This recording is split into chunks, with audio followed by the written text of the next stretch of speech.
everybody! What the heck is up? Welcome back to Ace Attorney!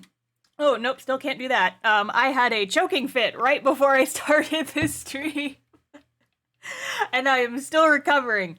My delicious cookies betrayed me, and I accidentally inhaled them a little bit. But it's fine. I've got my water. I am working my way through it. Anyway, hi everybody. Who is ready for Ace Attorney time? Oh wait. There we go.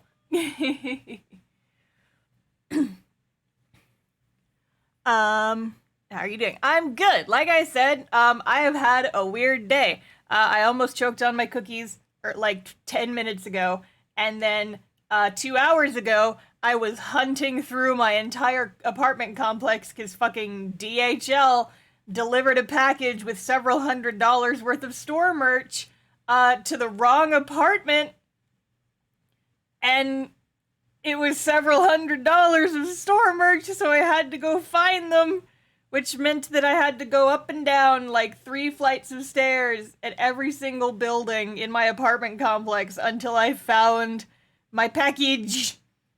Turns out they dropped the first number off of my apartment number and just stuck it in the wrong place, and I'm like, DHL, you guys fucking suck. But I found it.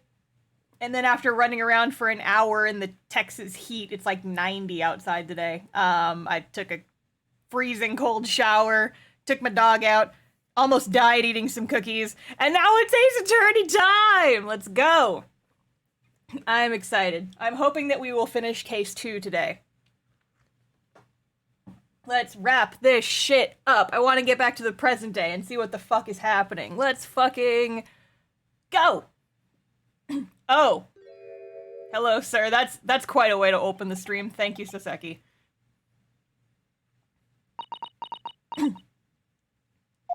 He's meditating. He's thinking really, really hard about how he doesn't want to be here. I would too if I was him. This is it then, Mr. Naruhodo. Yes, it's time to put an end to this now. The miserable curse has been plaguing Mr. Natsume. To everything. And in my own small way, I shall do everything I can to help you. Wait, my voice? I still have, like, phantom cookies in my throat, and I'm like, I can't do the voices! Be gone, demons!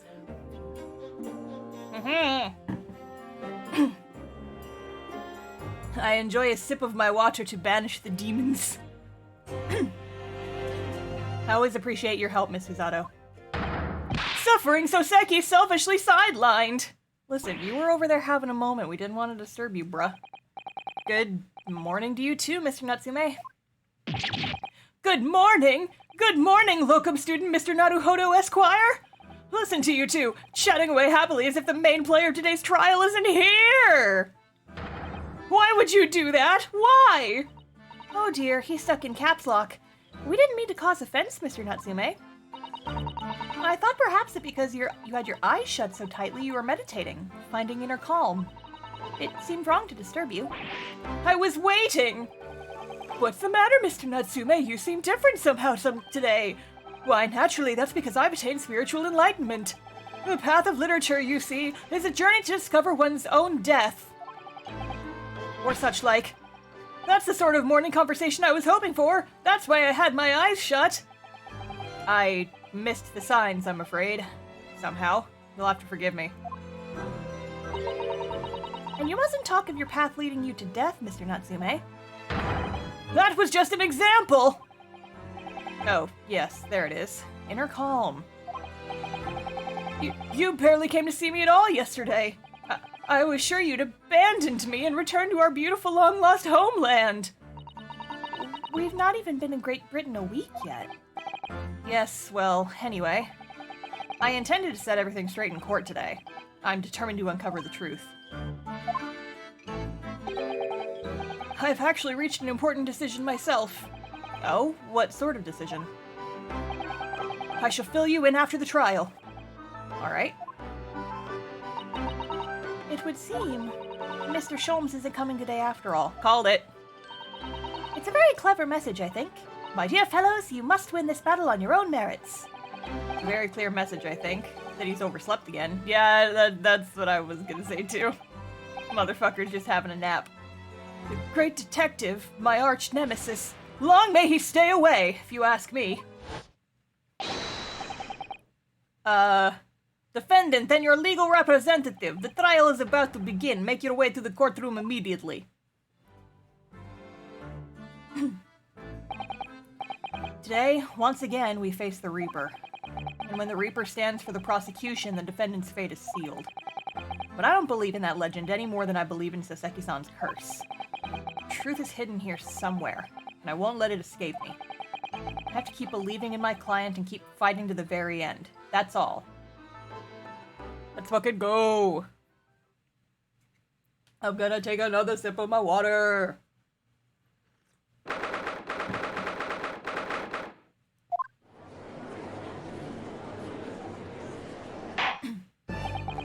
In the name of Her Majesty the Queen, I hereby declare this court to be in session. I call upon the counsels for the prosecution and defense to declare their willingness to proceed. The prosecution is dramatic as fuck, Your Honor. Yes, the defense is ready. Very good. And now I call upon the 6 ladies and gentlemen of the jury, chosen by lot to represent the will of the people in this trial. Are you ready to proceed? Absolutely. Justice will be done, you mark my words. I feel obliged to say, I feel especially ruthless on days when my hat is sitting just right. Knock it off your head then. Oh, well, I wonder if you could adjust my hat for me. And please be as ruthless as you like. Okay, sir, sit down. Thieves deserve to die if you ask me, especially gas thieves. I have no sympathy for the men at all. Damn, girl. Look, I said it yesterday and I'll say it again now. I don't have time for this. I got my own problems. Oh, may the Lord show us all the light here and lead his flock to a righteous verdict again today. His quirk changes with every trial. Now, Lord Van Zeeks, what can you tell us? Prosecution's report, please, for the court. In relation to the theory expounded by the defense yesterday regarding the defendant's tea. So he does have the results. Day drinking already, Mr. Zoinks. Before the prosecution delivers the black news about the black tea belonging to the blackguard in the dock. Pray, allow me a moment to savor a liquid of a more sanguine hue. In fact, I'll defer to the good detective for the report. Here's to you, Inspector. Yes, sir. Thank you, sir. As indicated by the defense, we found a bar soap just outside the victim's window in the snow. And there was indeed a frozen reddish liquid in a little depression on top of it. Yes, that's the tea! That's what Mr. Natsume brought with him that night. Well, the brains at the yard analyzed it, and yes, you're right, it was tea. Confirmed for tea. And there wasn't a trace of strychnine or any other toxic substance in it. No poison at all. In other words, the tea that the defendant brought with him to the victim's room is innocent. It's in the clear. What a revelation! Hell yeah, but what the fuck is Van Zoinks gonna pull on us now is my question. As I suspected. This makes it quite clear. The defendant, Mr. Soseki Natsume, is blameless. Yeah, fucking called it. Shut the fuck up, Van Zoinks. My learned friend is jumping to conclusions again. A typical Nipponese reaction. Shut the fuck up. My god. What? Yes, it's true. No poison was found in the few drops of liquid recovered from the soap on the window ledge. Now he's going this. But, what logic is that? Would you take a drop from the Thames and conclude that the water in the ocean isn't salty? My word, the water in the ocean is extremely salty, Counsel. Exactly. Unfit for drinking, just as the victim's tea was on the night in question, as the court has already heard. Bitter was the precise words from the lip of Mr. William Shakespeare, whom the prosecution now calls back to the stand. Jeez, Zois. He is not going down without a fight, is he? Very well, I will uphold the prosecution's request. Mr. Shamspear. Yes, it sounds like we're gonna have another confrontation with our theatrical friend. Bailiff, show Mr. Shamspear to the stand.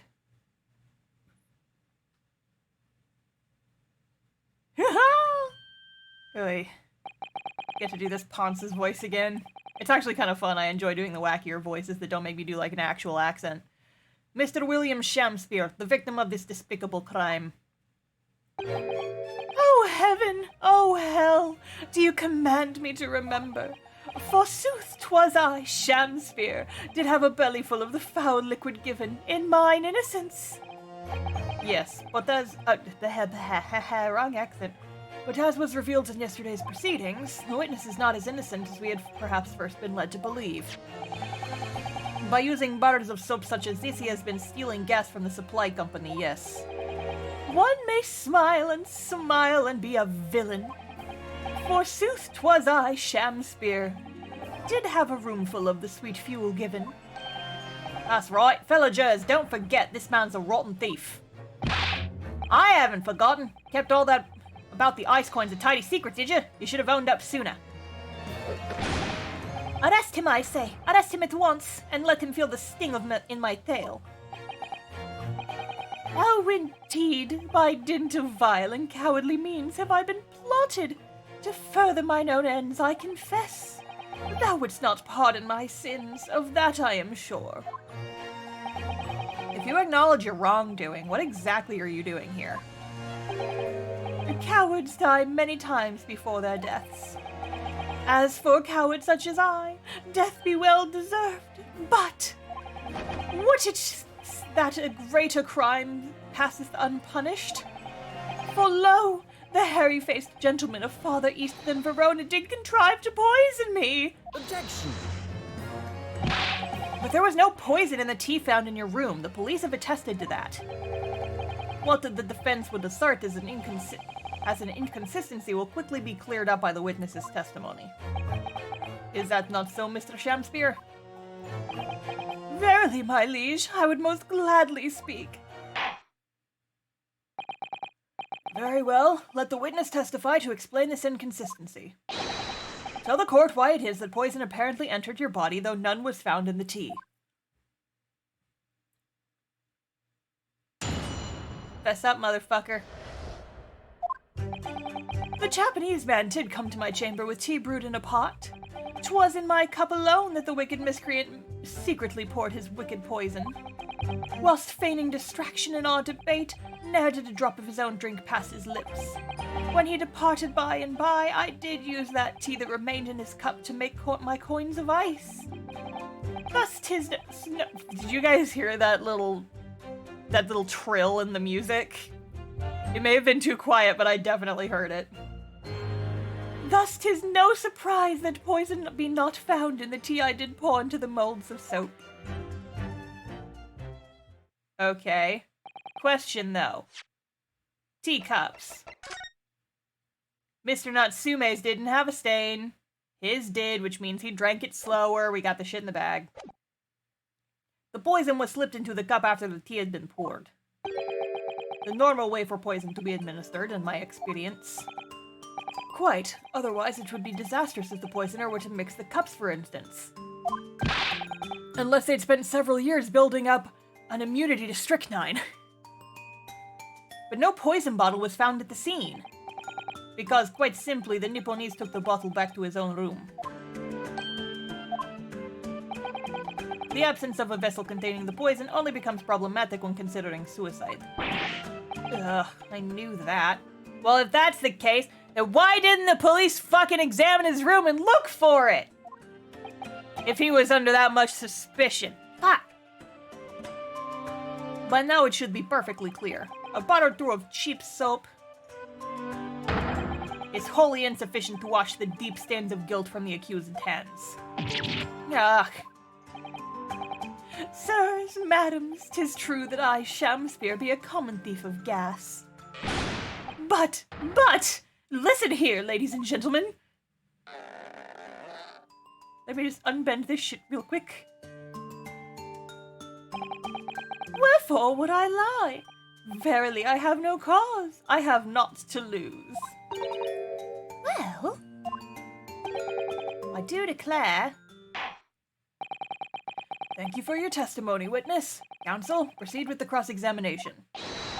Yes, my lord.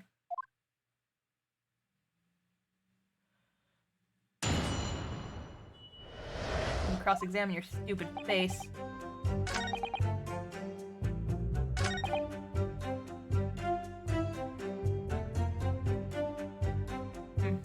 I'm gonna go ahead and save just in case I'm off base here, but I'm pretty sure I'm right. I am going to examine the teacups again, though. There's no tea ring on the inside of Mr. Natsume's cup. I think that should be enough. Objection! Got him! You claim that Mr. Natsume didn't drink a drop of tea on the night in question. But that's impossible. How, Chop Logic? What is this, ye dark-clad fiend? The two teacups from the scene, one used by the victim and the other by the defendant, have a clear difference between them. One that represents incontrovertible proof. Incontrovertible? What difference? Look at the inside of the cups. Just here, there's clearly a visible ring. Yes, a tea ring. Commonplace enough. Indeed, such stains occur all too readily when one leaves tea in a cup for a while. And yet, Mr. Natsume's cup has no such ring. Good lord, you're right. It's completely clean. And prithee, sir, what makest thou of it? Exactly what Mr. Natsume told the court yesterday. The Japanese saying he quoted. Drink tea while it's hot. That's right. Yes. The jittery Mr. Natsume was true to his usual self that night and drank his tea in no time. If, as you claimed in your testimony, he didn't touch a drop of his tea, a ring would have developed on the inside of his cup as well after the several hours the tea was left standing. In short, Mr. Shamspear, you're a sham! You clearly lied to the court. Get thee to a nunnery! Objection!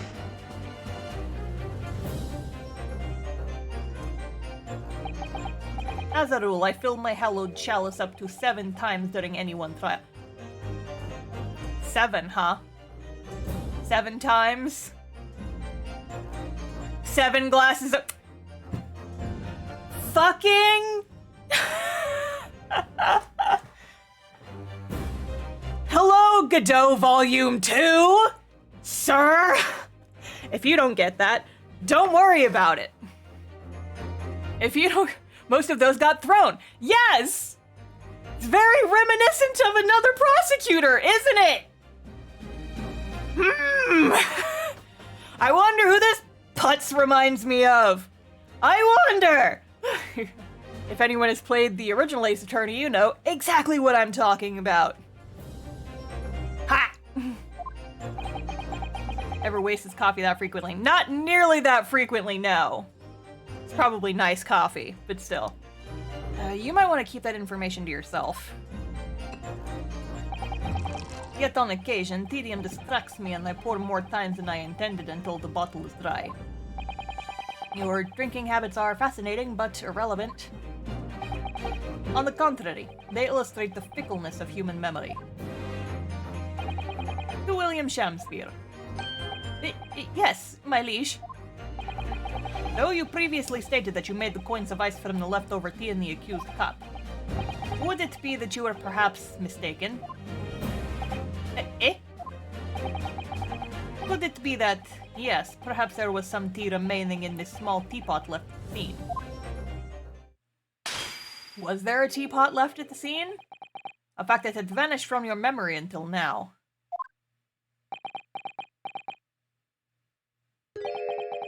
Faith, my liege, thou art a magician! For verily, 'tis as though thou hast seen with thine own eyes that night. What? Forsooth, I was mistook. I did plan to use tea from the Japanese fellow's cup, but lo, when I looked 'twas empty. Unless I did use the dregs that festered in the teapot, as my liege did suggest. Objection! And you're just suddenly remembered now that you made a mistake before? Are we supposed to believe that? Objection! People's memories aren't perfect, my learned friend, which is why we rely on evidence instead. But in any case, it makes no difference. The victim's most recent testimony tells us two things of note. Firstly, that the poison was put into the victim's teacup only. And secondly, that this spoiled cup was not the source of the insipid ice coins that bewitched this court. The prosecution makes a fine summary of the facts. What teapot, though? There was no fucking teapot! Present the teapot, you caped son of a bitch! That teapot? That's not... It doesn't match. I mean, I guess it's a teapot, but it doesn't look like an actual, like... It looks more like just a kettle. Which I guess is technically a teapot, but whatever. Furthermore, that testimony remains valid and in full support of the established facts. In other words... Begone, thought. The inconsistency claimed by the defense simply does not exist. No! What does this mean, then? I do declare it means there's no issue with the defense testimony, apart from the bit about thieving gas, obviously. My lords, ladies, and gentlemen of the jury, I do solemnly swear, after I did dine at Grubb's Grubbery Ale House that night, naught did pass my lips but the black tea given to me by the Japanese, whose back be stooped as low as death. And on what did you dine, sir? Why, I did partake of my favorites, a broth that would be called soup, and a leaf that would be called salad. As insalubrious as the menu at the establishment where it was served. But you gods will give us some faults to make us men.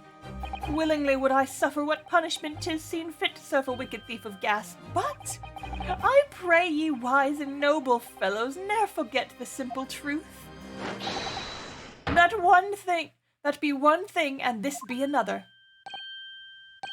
Does anyone have any idea what this man is saying? Jurors all, your humble servant Shamspeare doth entreat you, punish the Japanese fellow for his sins. My lord? Oh wait, who is this? Oh, not you. If I may speak, my lord. Yes, Mr. Foreman? I believe we may have been duped by that rotten defense lawyer. By me? I do declare you may be right. We all know the waif there was making coins of ice to keep himself warm. But this lawyer lad says he's stealing gas, he deserves a dose of poison, eh? He's been leading us up the garden path, that's what he's been doing. I really never said anything like that. What we just heard from the victim here has opened our eyes again. We've reached a decision this time, and we won't be swayed from it. Oh, you won't, will you? The court acknowledges this position of the jury foreman, and will duly hear the jury's findings. What? No! You can't yet. Ladies and gentlemen of the jury, you will state your decisions now. Guilty! Guilty. Guilty! Fire hazard. Fire hazard. Guilty! Fire hazard. Fire hazard! We're gonna set the whole courtroom ablaze again. Great. We love to see it.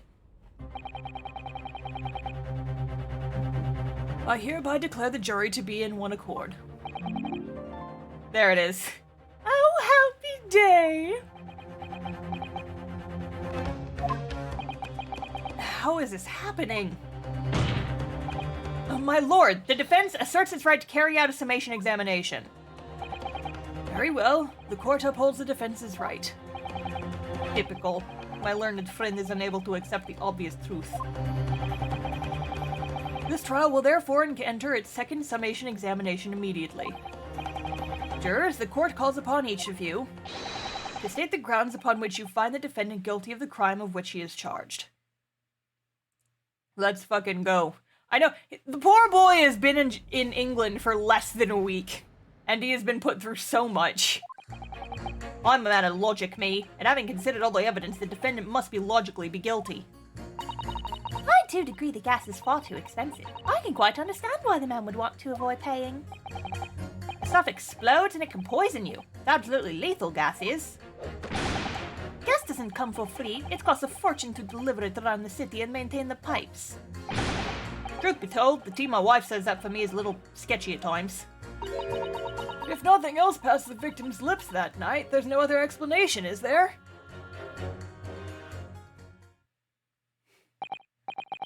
I do feel that perhaps personal opinion about gas and its supply has influenced decisions somewhat.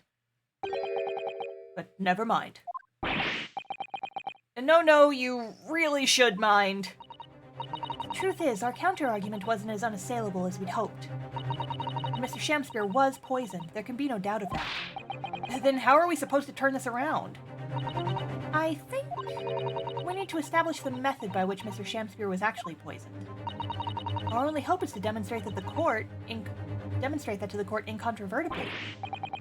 But that's almost surely impossible at this stage. If we don't manage it, though, Mr. Natsume will be found guilty. No delays, counsel. Proceed with the summation examination.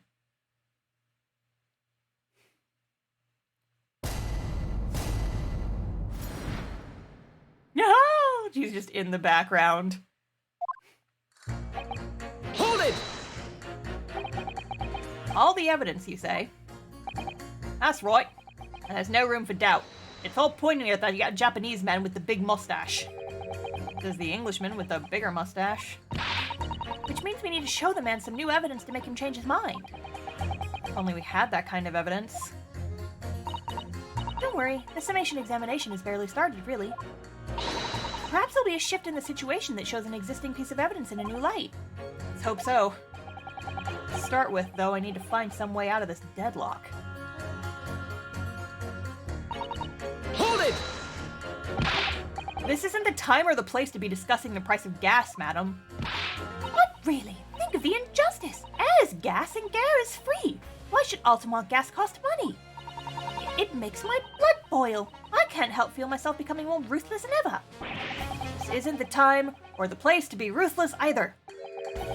If I might interject here. Yes, madam? It seems my fellow juror takes issue with the price of our company charges for gas. But it's precisely because of thieves like this man that the cost goes up. Oh, what a beastly man! That unkempt mustache, those hunched shoulders. That's not who she was talking about. Poisoning tea and stealing gas. Utterly unforgivable. No. Mr. Natsume isn't the one who's been stealing gas. I'll thank you not to go adding on more crimes. Mr. Natsume hasn't been poisoning tea either. Well, anyway, I've quite made up my mind. It's as made up as the price of gas. Hold it! Could we please talk about the poison rather than the gas, do you think, sir? Well, if you like. I mean, to be honest, I'd take poison over gas every time. You'd take poison? What I mean is, poison can only poison you. It doesn't explode, does it? Goodness me, what are you talking about? Set him straight, please, lawyer man. Well, it's certainly true that poison isn't prone to exploding. But I think you'll find poison also can't light or heat up a room. You're right. I hadn't considered that at all. Stupid. Young lawyer man. Yes? You have a good head on your shoulders. We could use someone like you as our company's legal representative. Well, I wasn't expecting to pick up more business in the middle of a trial, that's for sure. Anyway, the point is, I haven't had the best experience with gas companies in the past. Wait, did he say anything? Did he change his statement after that? No, of course not. Hold it! Can we please refrain from all this talk of gas? There's an all-out attack underway here, in case you hadn't noticed, against my company's gas. And I'm supposed to sit here and take it, am I? I don't think so. She's really buzzing now.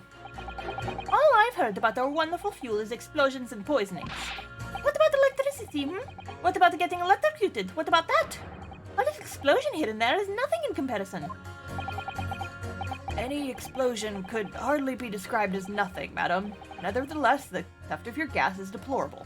My point exactly. But the gas thieves aren't even the worst of our enemies. We have far more devious reprobates to contend with on a daily basis, you know. More devious? Who, madam?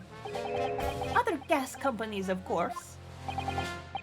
Other gas companies? Not quite what I was expecting. We generate gas and we deliver it to our customers fair and square. Indeed, nobody is questioning that, madam. Altamont is an exemplary gas company. But there are other unscrupulous gas companies here in London that don't even have any gas at all. What? But if they don't have any gas, how do they go about selling it to people? You wouldn't think it possible, would you? But they steal our gas, you see, and sell that. They steal your gas? How on earth is such a thing possible? Gas companies like ours deliver gas to people's homes via a network of pipes. But these devious reprobates secretly disconnect our pipes and divert our gas into their own rotten pipes. And then they make a contract with the household supplied by those pipes, and take money for the precious gas that's rightfully ours without us even knowing. They're diverting gas into their own pipes illegally. What a brazen form of theft! When we visit the customers' houses to collect the money from their meters, we always have to check whether or not one of the devious companies has been up to its tricks. Oh-ho. Hello, sir? Hello? Excuse me. Do you have something to say about that, juror number 3? Oh, golly, you mean me? I'm terribly sorry, I was just thinking to myself. I really did catch him off guard there. Thinking about what the lady next to you was saying, correct? Well, yes. I just got a little riled about it recently, you see. Go on. An Altamont gas worker visited my house the other day to investigate the pipe work. We need to ask for your cooperation when we carry out a secret check of your property, sir, the fellow said. So I let him in, and you know what he did? I'm, afraid I have no idea. Please tell us. He proceeded to take one of my lights off the wall. Then he grabbed the exposed mouth of the pipe and started blowing into it. What do you think you're doing, young man? You're giving away company secrets here. Oh, please, everybody knows. It was very nearly the death of me, I can tell you. What do you mean? I'll explain if you don't mind. As I said before, these unscrupulous other gas companies connect their customers to our pipework network. Yes, but how does blowing into the pipes come into it? Obviously, there's gas in the pipes, and as it's a fairly low pressure. By blowing air through the pipe, you can make the pressure drop temporarily. And if you do that, any lights connected to the same pipe will flicker for a moment. Ah, I see. In other words, if upon blowing into the pipe, the lights of an adjacent property that...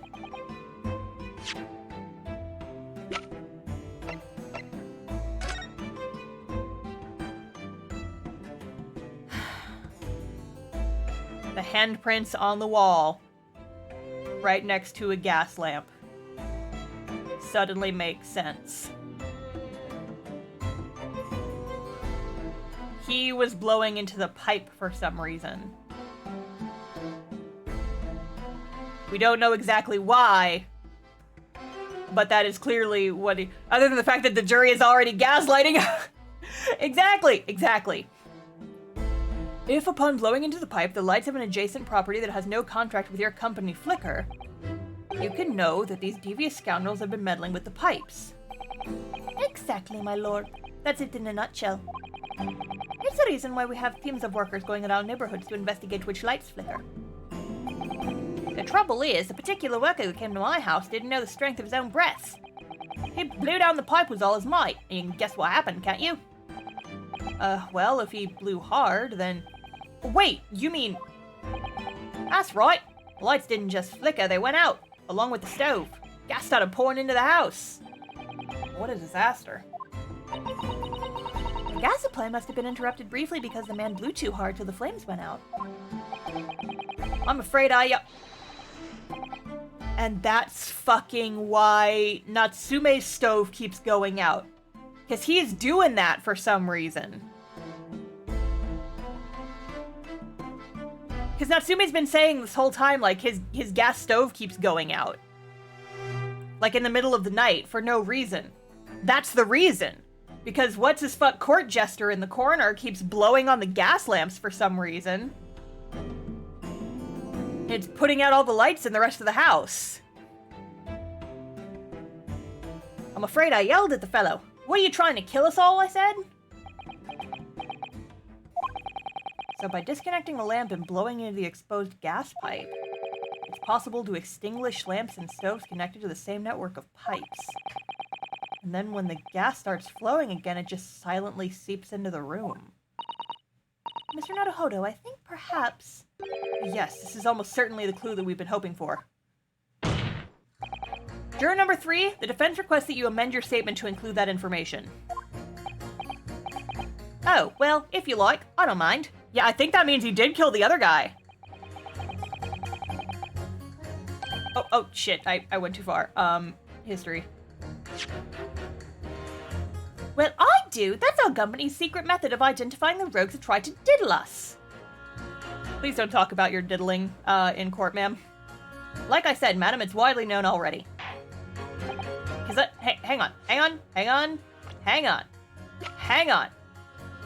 Passed away a month ago as a result of gas poisoning. Holy shit! This is a murder trial after all! Because he was fucking... Okay, court jester man was fucking around with the gas pipes, and he inadvertently caused the death of this guy, and then after Natsume moved in, does Natsume know something? And so he's trying to get Natsume put away so that nobody else finds out that Duncan was killed by this fucker? That's manslaughter, baby! Unless he did it on purpose. Very well. Juror number 3 will amend your statement accordingly. Yes, my lord. Although I'm not really sure what the point of all this is. Blow too hot into a gas pipe and you extinguish everything else in the house. And then you're in real trouble. Okay, what does everybody else have to say?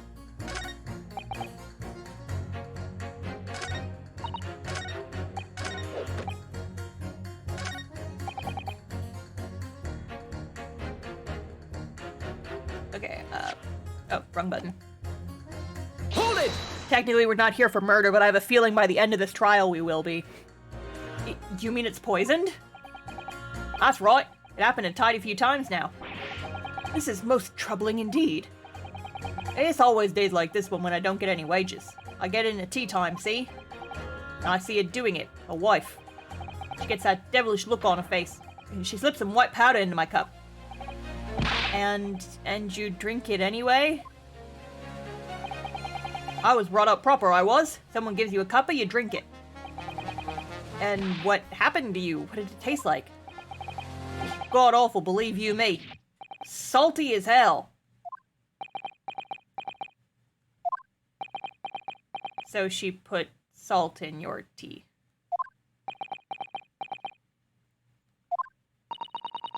Then I think perhaps what your wife put in your tea was salt. No! So, she doesn't even care enough to poison me properly yet? Unbelievable. But let's move on, please. Yes, please. Ooh, wait, is this?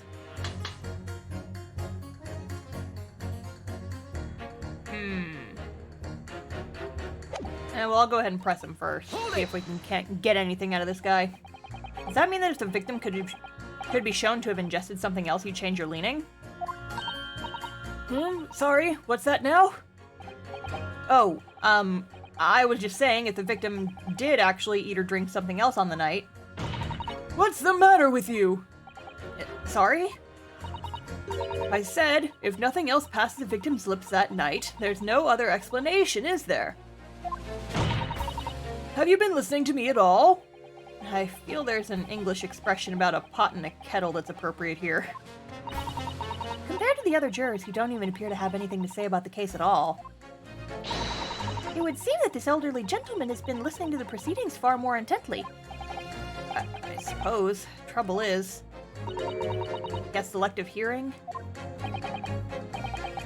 Exactly, but still. This cure may well be the key to the breakthrough that we so desperately need. Ugh, this is hopeless. There's no way for me to appeal to these people. I do think that the only way we shall overcome this difficult situation is by exposing the way in which Mr. Shamspear was really poisoned. We have to prove that it happened in some other way, and not via Mr. Natsume's tea. Yes, I know. The trouble is, I have absolutely no idea how it did happen. So he was poisoned with strychnine. Would strychnine be in the pipes? Did we confirm that it was strychnine that, like, poisoned him? Ingestion of a small quantity of strychnine.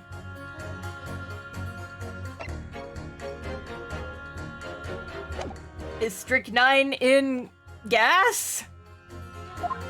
It's a rat poison, I thought we'd established. Mr. Naruhodo, I wonder if perhaps there's something you might have forgotten. Oh, like what? It's important to watch everyone involved and pursue people if they react to something that someone else says. If you'd like me to remind you exactly what I mean... Oh, we are still in a tutorial case after all. I'd be more than happy to, of course. Once again, Soseki-san's fate is entirely in my hands here. Probably owe it to my client to hear any advice my assistant may be able to offer. I remember how to do it, I've already done it once. Perhaps I ought to let Susato-san remind me. No, I got this. Actually, I don't think there's any need. It's vital that we start trying to change these jurors' minds as soon as possible. Of course. I'm sure you're right.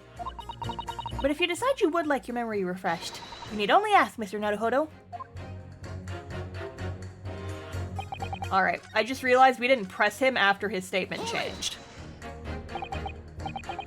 When you say extinguish everything in the house, do you mean even on different floors? Oh yes, all floors are connected to the same pipe after all. That's true of every building. Because gas supply contracts are issued for whole properties. Well, I had no idea that it was possible to extinguish gas appliances simply by blowing down the pipe. It's not something we like to publicize, to be honest. But we had to carry out these investigations, as I'm sure you can appreciate. Indeed, it has been mentioned on more than one occasion in the papers even. Is that so? It's been mentioned to me too, very recently.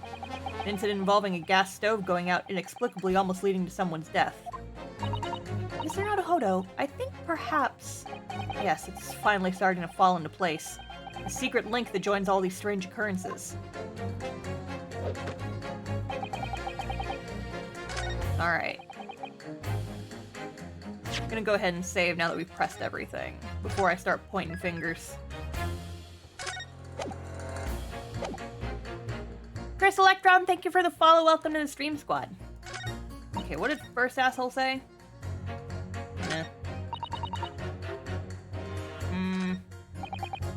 Hold it! Oh, wait, shit. I pressed the wrong button. Fast forwarding, fast forwarding, fast forwarding.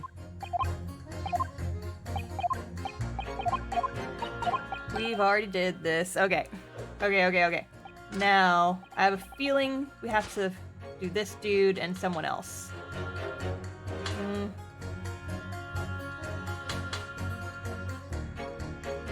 Objection! There we go. Those two statements clearly contradict each other. Good gracious, to whose statements do you refer, counsel?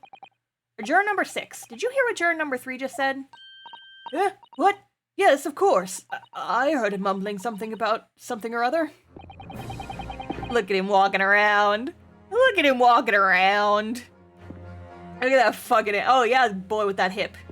There is another explanation here, I believe. Something besides Mr. Natsume's tea did, in a manner of speaking, pass the victim's lips on the night in question. What? What explanation? I wonder, did the police check the mouth of the gas pipe feeding the wall lamp light at the scene? To see if there were any traces of poison there. I was curious to see what your floundering would result in this time. But the mouth of a gas pipe? Scotland Yard have enough to do without exploring such relevance. What a piece of work is a man. What are you trying to say, Mr. Shamspear? What speakest thou? Prithee, is it not strange and strange? What? That is what I say to thee, sir. Thought I'd been quite clear, but let me put it another way. The strychnine could have been put on the mouth of the gas pipe that feeds the wall lamp in your room. And that is how the poison came to enter your body. Oh, I hadn't thought about that. Good lord.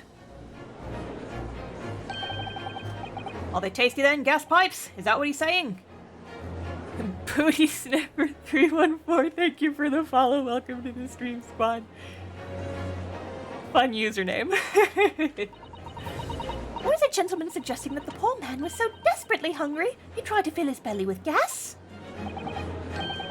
Perhaps no actress could perform a kiss scene with him. Oh, burn!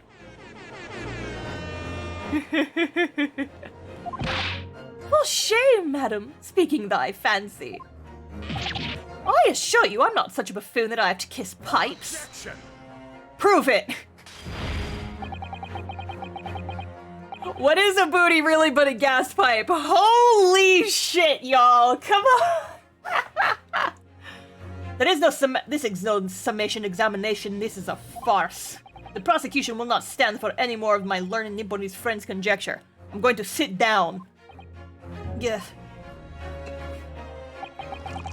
To begin with, the lamp in the victim's room is high on the wall.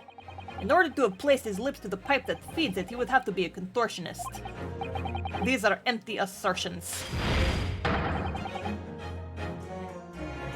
There is no possible proof that the man did as you say. Oh, isn't there, Von Zoinks? It's true. I have no proof that Mr. Shamspeare put his lips to the pipe.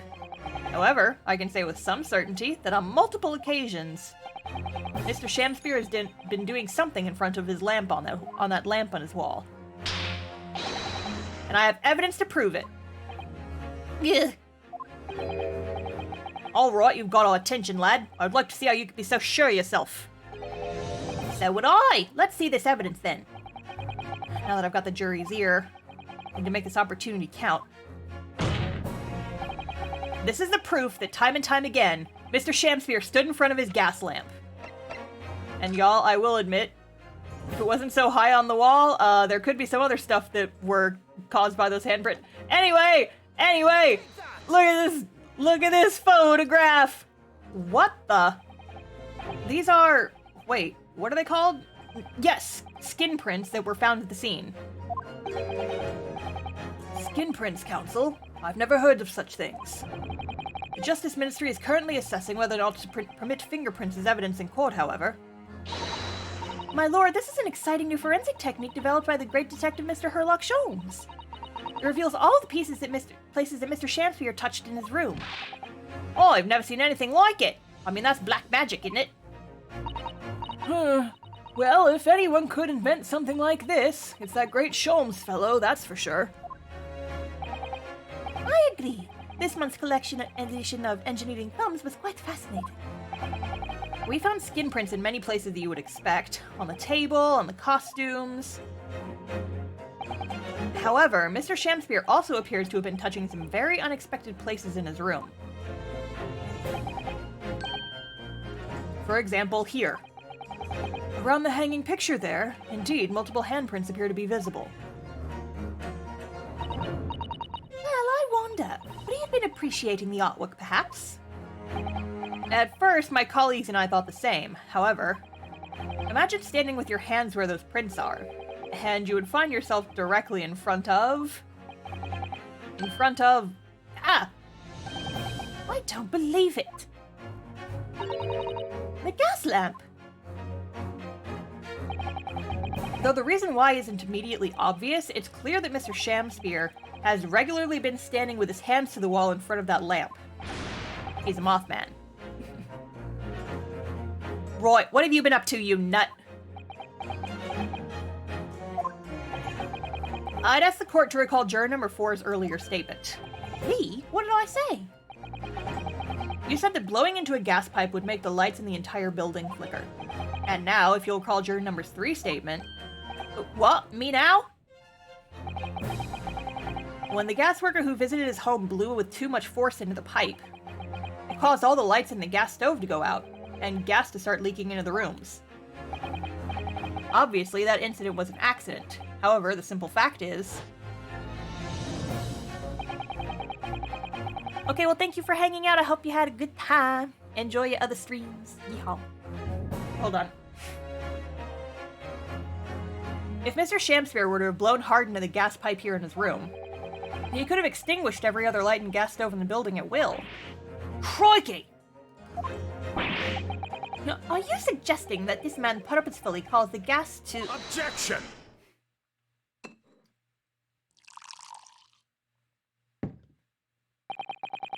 Whilst I acknowledge that the prosecution is required to remain silent during a summation examination, I must post my learned friend's utter disregard for the letter of the law. What is the meaning of this, Lord Van Zeeks? This curious photograph, or whatever it is, presented by the defense, the so-called skin prints. Clearly, that cannot be accepted as any form of usable evidence in this case.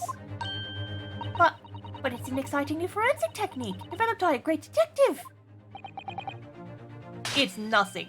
A mere toy developed by an amateur sleuth with too much time on his hands. Yeah. Certainly, even research of this nature by the esteemed Mr. Sholmes cannot be recognized by the court as formal evidence. But... Get him, Susato! Please, my lord, if I may. Miss Susato? It was not the defense's intention to submit the skin prints as formal evidence. We merely wish to present the results of the great detective's investigation of the scene, as a tool by which to explain a possibility to the ladies and gentlemen of the jury. Get him! And, if the trial were to come to an end now, we should never learn the truth behind these mysterious handprints that everyone has now seen. I don't believe we can allow that to happen, and I'm sure the jurors would agree.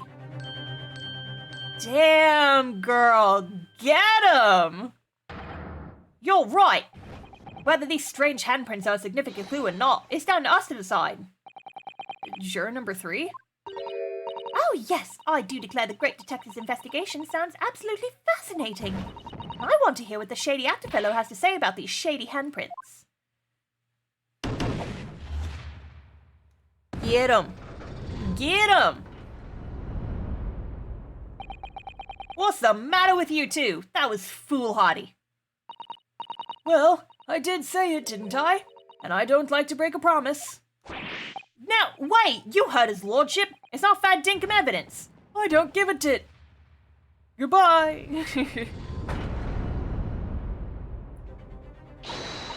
Oh, well done, Mr. Naruhodo! I didn't do that, you did that. If just one more juror changes his or her mind, Mr. Natsume's trial will have to continue. Thank you, Miss Susato, but I couldn't have done it without you. Oh no, it was you who identified the clue after all. This is very much your success. Yeah, fucking sweat. Why, Mr. Shamspeare, you seem to be losing your composure. Just one more juror, Mr. Naruhodo. You can do it. Very well. Continue, counsel.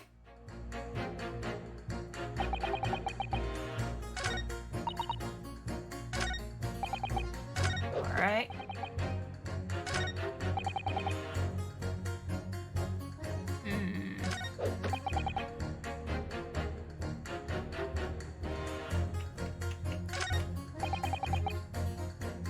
That only leaves us with these three. We've already pressed them on everything.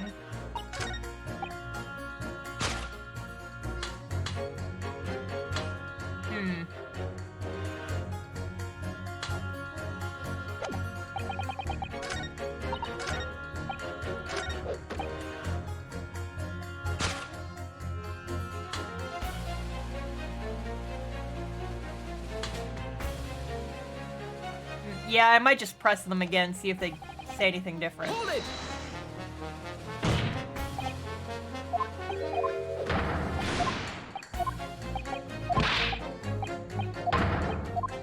Already been through this.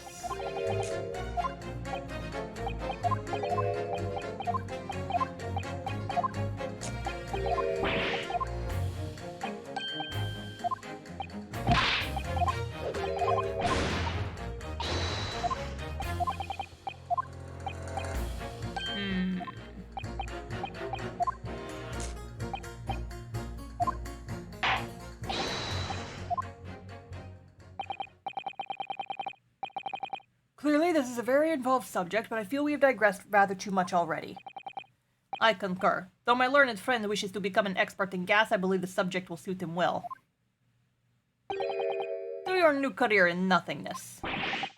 Thank you so much. You will turn your attention to the next juror's assertion, please, counsel. Yeah, like, this guy's fucking nothing.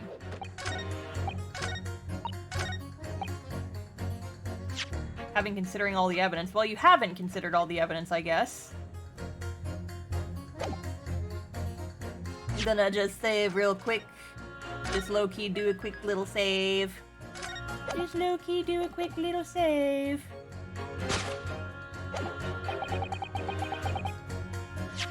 Does that mean it's just full of hot air? Yes.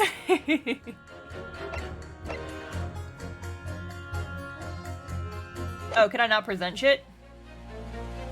Yeah, I can't present shit in this section. Hold it! Maybe now he'll say something different.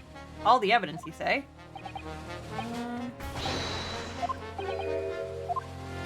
You gonna say anything different now? Oh, yeah, he is saying something different now. What, your so-called skin prints? It's an exciting new forensic investigation technique developed by the great detective himself. The numerous handprints on the wall are clearly out of the ordinary. And if Mr. Shamspeare had indeed put his mouth to the gas pipe on the night in question, it can't be denied that there's a possibility that's where the poison was. Well, yes, I won't deny that it's playing on my mind. But as the prosecution rightly says, we should pay no heed to unacceptable forms of evidence. And besides, yes, even if the fellow has been up to some mischief with the gas pipe dozens of times before, doesn't mean he got up to the same shenanigans on the night in question, does it? Oh.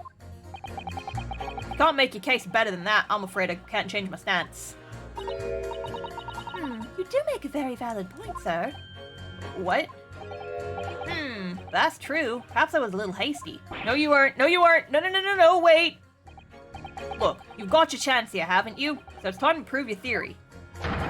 You and your Japanese cohorts can, that is. Yeah, I'll just leave our nationality out of this, please. Mr. Naruhodo, if we can't substantiate our position, I'm afraid the jurors that changed their minds before may very well change them back. What can I do? Is there any more proof I can give here? Can I show that Mr. Shamspeare really did blow down the gas pipe on the night in question? I have supporting testimony from Natsume. No, in truth I don't have evidence to support my theory. However, there is witness testimony that substantiates it. What's that? Testimony? This is incredible! Whose testimony? Yes, it's all connected. Everything is linked. A person whose testimony revealed details about the gas in the Garrett mansion that night. Namely... Take that! Obviously, I'm talking about the defendant, Mr. Soseki Natsume himself. The defendant? At the very beginning of the proceedings here in court yesterday, Mr. Natsume said the following. My lodgings! There's been a whole series of strange happenings in my lodgings. Even on that fateful night it happened. When I returned from Mr. Shamspeare's room, I lit my gas stove and climbed into bed, but before long, the stove went out, and somebody tried to kill me. On the night in question, the gas in the defendant's room went out. So I asked the court, was that a mere coincidence or not? Good golly! So that Shamspeare fellow blew air into the gas pipe to make the man's stove go out on purpose? The hell's your horse is that? Why would he do that for? Yeah, you fucking sweat over there. Mr. Foreman. What is it, man? We cannot allow judgment to be passed while this doubt remains. It's true that I don't have conclusive evidence yet, however, you must surely agree there is more to this case than meets the eye. Ah!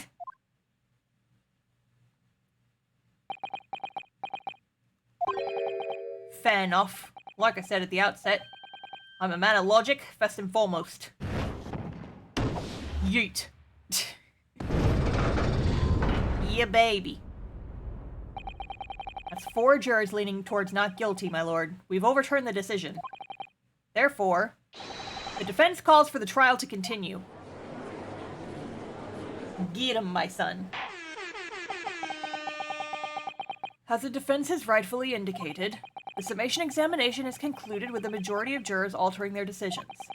2 jury members now call guilty, 4 now call not guilty. Therefore, the jury's opinion is conflicted, and, in accordance with the law of this land, I hereby order the continuation of this trial. Mr. William Shamspeare. My lord, how can thy humble Shamspeare serve thee? What say you in response to the various revelations made during the summation examination? So God mend me, I do solemnly swear, official Kiwi Bird, thank you for the follow, welcome to the stream squad. I recall aught of either the lamp or the pipe. But your handprints have made a tidy mess all over the wall there. How do you explain that, eh? Yeet! I am done with this. The dignity of this great courtroom has been sullied enough already. Juror number 5. Who, me? As I went to some pains to point out already. A print from the self-professed detective's toy has no place in a British court of law. As such, whether or not this man did indeed stand before the gas lamp with his hands against the wall remains, at this time, unestablished conjecture. You would all do well to remember that. Objection! But the prosecution must concede that it would be extremely simple to verify. Just order the mouth of the gas pipe feeding the lamp in Mr. Shamspeare's room to be examined. If there are traces of poison there... Objection! What appears to be extremely simple is my Nipponese friend's mind. You will recall that in order to check for the presence of poison in the tea, some remnants of the tea were required. Yes. Therefore, it shouldn't be beyond your wit to imagine that even if a poison were to have been spread on the pipe, it would have completely evaporated by now, making any analysis impossible. Yeah, I didn't think of that. In any case, counsel, I fail to see what could possibly have motivated the man to do as you describe. Why on earth would this fellow have wanted to blow air into the gas pipework where he lived? There's only one possibility that I can think of, and that is to use the leaking gas to commit murder.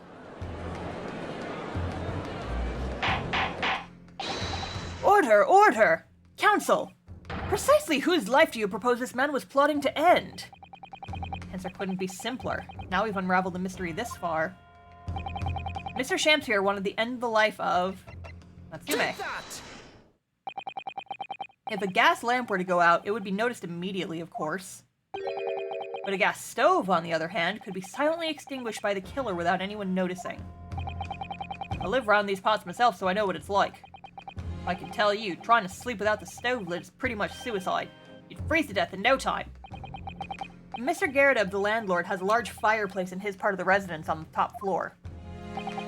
In other words, it wasn't the landlord, but a fellow lodger whose life Mr. Shamspeare was trying to end. Outrageous! I'm talking, of course, about the defendant.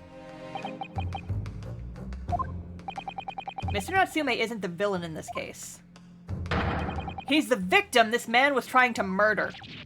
Good gracious. Objection! You need to figure out his motive, though. The accused is actually the aggrieved? Interesting. However, the fundamental facts of the case remain unchanged. Namely, that the accused is the aggressor here. What? How can you still claim that? Let us indulge your fancies for a moment and assume that there was indeed poison on the mouth of the gas pipe. The question that then arises is who put it there? Yeah, who did put it there? The only logical conclusion is that the person responsible was aware of this man's trickery with the gas supply and his intent to kill. Oh shit, did the green girl do it? I mean, that was like kind of tickling the back of my mind. Did she try to... 'Cause she had the rat poison! Holy shit! She tried to kill him because he killed her fiancé. Maybe? Maybe? Holy shit. Yes, that would seem logical. If the assailant were unaware, how could he or she have known to lace the end of the gas pipe with poison? So now we must ask, how could anyone have known of Mr. Shamspear's murderous designs? You mean to suggest... Naturally. The sole possible answer to that question couldn't be more obvious. Only the man whose life was being threatened could possibly have known. What? In other words, the person who put the poison on the gas pipe in what was a clear retaliatory attack could only have been the accused, Mr. Soseki Natsume. Yeah. Whatever Mr. William Shamspear may or may not have contrived to do, he was nevertheless the victim of a potentially lethal poison attack. And the only person who could possibly perpetuate that attack is the accused, Mr. Natsume. Defense counsel's theorizing has failed to avert suspicion from the accused. Far from it. In fact, now that the clear motive for the poisoning has been successfully established, that suspicion is greater than ever. Would you not agree, my Nipponese friend? Yeah.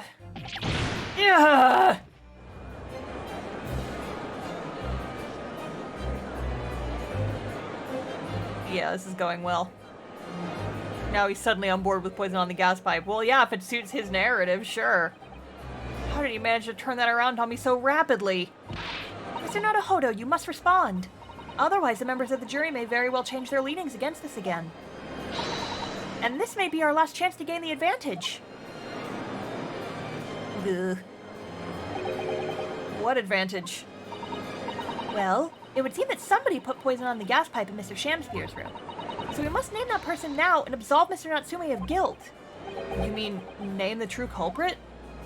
I know it might sound impossible, but if we fail to do that, I have no doubt that Mr. Natsume's fate will be sealed once and for all.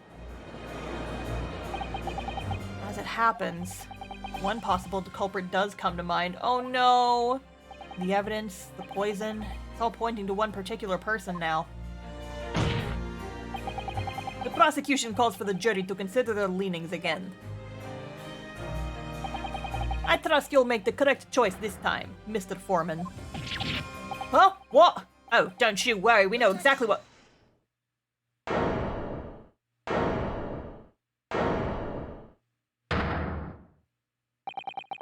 There is one other person who I believe could have been involved in all of this. The true culprit of this crime. The true culprit? A term found only in second-rate novels featuring third-rate great detectives, my Nipponese friend. But why not? This farce has gone on for so long already, I see no reason to cut it short before its disappointing climax. Thank you. Tell us, my learned Nipponese friend, what is your latest theory? Who is this so-called true culprit of this crime? I hate this, but she makes a lot of sense. Take that! The name of the person responsible for the poison that afflicted Mr. Shamspear is, I believe, Miss Olive Green. Miss Olive Green? Miss Olive Green. I do feel as though I've heard that name in the recent past, Counsel, but I don't recall where. Miss Olive Green, the woman from 6 days ago. It's all connected, baby. The victim in the recent case of stabbing on Briar Road. An incident for which Mr. Natsume was arrested, I hasten to add. Oh, of course, yes, Miss Green. She was left comatose for some 3 days, I believe, but I hear she regained consciousness 2 days ago. And I hardly need to remind the court that Mr. Shamspear's poisoning took place 3 days ago. She poisoned him before she got stabbed. Given that the woman was lying comatose in a hospital bed at the time, she appears to have a rather fine alibi. True, on the night that the incident occurred, Miss Green was in a hospital unconscious. So on the face of it, it would seem that she couldn't possibly be responsible, but still. My colleagues and I visited Miss Green in the hospital yesterday, and we found her to be in possession of a bottle of poison. Good gracious, she had poison! And there is another fact that links Miss Green to this case as well. The defense requests that she be brought to the witness stand in order to explain the details to the court. Tell me, Mr. Shamspeare. My lord, pray what be thy bidding? Are you acquainted with Miss Green? No, never heard of her. Judging by the look on Mr. Shamspeare's face, I think perhaps he genuinely doesn't know her. At least, not by name. As the voice of Her Majesty's prosecution here, I adhere to my word. We shall see my learned and Bonnie's friend's farce through to its conclusion. I appreciate that. The prosecution requests a short recess, my lord, in order to subpoena the witness and bring her here. Yes, Miss Olive Green. Indeed, my lord. 1 hour should be sufficient. Very well. I grant the request. Excellent. I hope. The defense has made a most extraordinary accusation, I must say. But at the present time, I feel the prosecution's argument remains largely uncontested. Accordingly, I'm afraid the defendant and his culpability remain the sole subject of this court's attention. Thank you, counsels. We reconvene in 1 hour. Court is adjourned.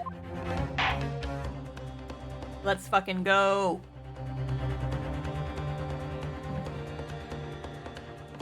Let's fucking go! Let's finish this! I'm gonna be... It makes sense, though, but it's still sad. She was trying to get revenge for her boyfriend dying, or fiancé even. And now she's being accused of murder by us, because I think she did it, because it makes a lot of sense. But still, I am sad. Am sad about it. Joyful, jubilant jumping jacks! Oh, Mr. Natsume! I'm so pleased for you. Locum student Mr. Naruhodo Esquire and non-locum judicial assistant Miss Mikotoba Esquire-S. Now, finally, at long last there can be proof. Do something real quick. Proof that I'm innocent and proof that my tea is innocent. Oh, hello, sir! Good morning, my dear fellows. Somebody woke up late. Herlock Sholmes! May you drink my tepid tea and fall forever silent. I thought the tea was innocent. Hi, Sholmes. Oh, Mr. Sholmes, you came! How wonderful! Please, save your derision. I know what you're all thinking. Good morning, he says, when it's very nearly time for luncheon. Your scorn is written clearly across your faces, and nobody said or thought any of the sort. The truth is, I was determined that today would be the day. As sleep seduced me last night, I thought, tomorrow, for once, I shall not oversleep. I'll rise early and be present in court to support my companions. Such spirited determination has a beauty all its own, does it not? Oh, yes! And then I began to muse on the subject. Why do people oversleep? I queried. Why, time after time do they make the same foolish blunder? And then the answer came to me at once. So delightfully simple. People oversleep because they sleep. Well, is that not an astute insight into the matter? Oh, yes. Upon which realization, I attempted an experiment. I didn't sleep a wink at all last night. And the results? By first light, I was exhausted and began to be assailed by fits of drowsiness. Shocking. And so, the conclusion of last night's experiments is this. A good night's sleep is quite simply essential. No shit, dude. Yes, I think most of us probably knew that already. What others presuppose I prove by experimentation. That, my dear fellow, is the scientific method. Ah, yes, and one more thing. Do you remember this? Oh, sick, that's gonna be important. Yes, of course, it's the poison that Miss Green was about to drink at the hospital yesterday. Oh, you didn't manage to... It was a laborious task as the bottle was near empty, but such incontrivances did not hinder Sholmes. I managed to confirm that it contained strychnine.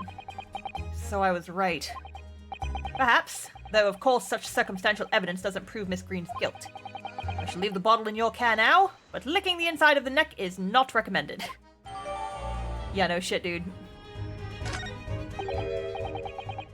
could I have a word? Who's this? Oh, hi, Gregson. Gregson! How good of you to come. Forget it. Excuse me. Oh, there he goes on his Heelys! All detectives in this universe wear Heelys. Wait a minute, Inspector. He just rolls back in, arrives 15 minutes late with fish and chips. I, don't wish to make a nuisance of myself. From the look on your face, I'd say it's someone else who you think is making a nuisance of himself. My dear Inspector, please speak freely. Pretend I'm not here. Believe me, if I could do that, my life would be a whole lot simpler for me. Do you have the results, Inspector, of the investigation in Mr. Shamspeare's room? Not yet. Shouldn't be long now, though. No, I'm here about something else. That dead convict, actually. Oh, you mean the man from this newspaper article we discovered yesterday in Mr. Shamspeare's room? A man by the name of... Ah, yes, Selden. I went through the archives at the yard and dug out the fellow's file. And there's something in there that, well, caught my eye. Something caught your eye? Did it hurt? What, Inspector? What? I copied out the relevant parts for you, so you can read it for yourselves. Thank you.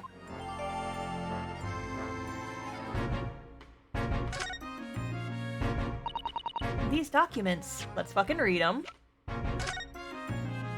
Investigative findings related to Selden. 18 counts of burglary, 6 counts of suspected murder. Died of natural causes whilst in prison, his final moments witnessed only by his cellmate.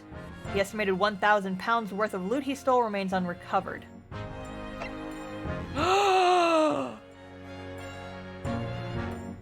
Okay, y'all, I think I just figured it out. I got this shit. I think everything makes sense now. Okay. Selden, convict, criminal guy, stole a bunch of money, used to live in the apartment that Natsume lives in. Died, no one ever found out where his money was, where, like, his loot went. Shamspeare heard about this, wants to move into the exact same room that he was in, but the room is already occupied by Blondie Ross, what's-his-fuck, boyfriend, fiance. He blows into the gas pipes, kills him, but then the room immediately gets occupied by somebody else, by Natsume. And so now he's trying to kill Natsume because he thinks that 1,000 pounds of stuff is hidden in that room and he wants to live in there so he can dig around and try and find it. Because he's got no fucking money, he's broke as shit. And so he's trying to find all the money that the convict guy who used to live in that room stole. Y'all, we figured this shit out. But after he killed the new tenant, Blondie, Olive Green got pissed, somehow found out that he was the one who killed him, tried to kill him back, and now it's a murder trial. Surprise! I have figured it out. How long it will take for us to, like, prove that in game, we shall see. Anyway, the rest of this.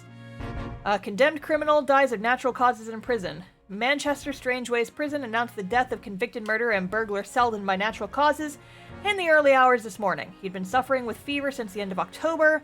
Alerted by the shouts of his fellow cellmate, medical staff arrived to find him already dead before his capital punishment could be carried out. And then I want to examine this too. Just see if there's anything at all. So this is the poison we've been hearing so much about. Strychnine. There are a few remnants on the bottom of the bottle here, look. You mustn't be tempted to try it. Of course not. As long as we don't lose this trial. Boy! No! Not even if we lose the trial! No! We mustn't lose the trial in the first place, Mr. Naruhodo! Make your mind up, Susato-san. Listen, my son, I love dark humor as much as the next person, but fucking yikes. These documents include the details that were in the newspaper cutting we found in Mr. Shamspeare's room. I'll rearrange everything in the court record so we don't have duplicate information. Why are you giving us a copy of this important file, though? Well, You're the ones who turned up the clue in the first place, aren't you? I'm just making sure that things get handled in the proper fashion. Oh, Scotland Yard's workings are so wonderful. Indeed, my dear fellows, and the inspector here is a shining diamond in its crown. A shining diamond in the rough, maybe. Oh! Get him. Look, I just don't want to be beholden to a lawyer, that's all.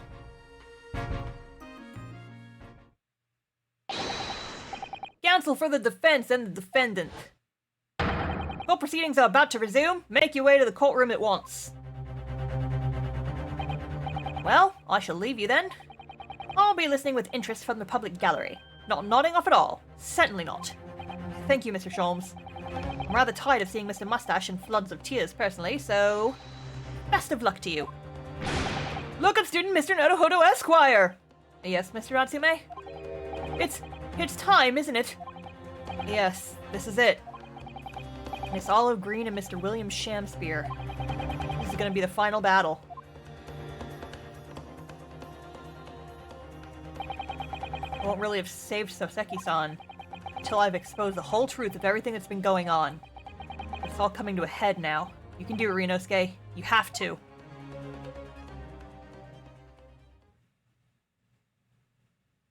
Let's fucking go!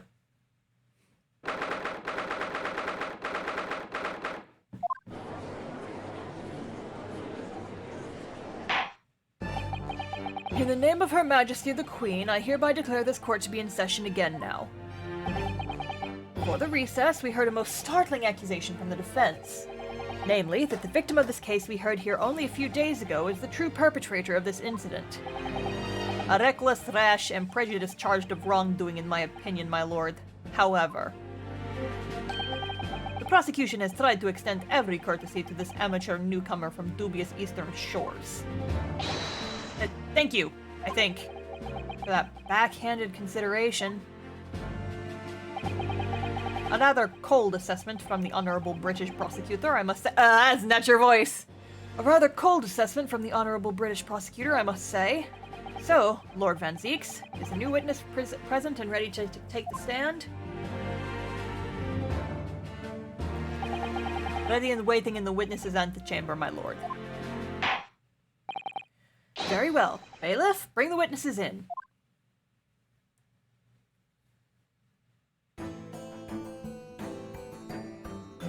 Why are you here? Witnesses, state your name and occupations for the court, please. William Shamspeare, my liege. For fine occupation, I can only say that I be a tragic victim, to be pitied. Currently unemployed, in other words. I'm Olive Green. I'm a fledgling artist. Well, no. Not a fledgling, really. A hopeless failure who's too weak-spirited to admit she has no talent, I suppose. Also currently unemployed, in other words. What a coterie. Mr. Shamspeare?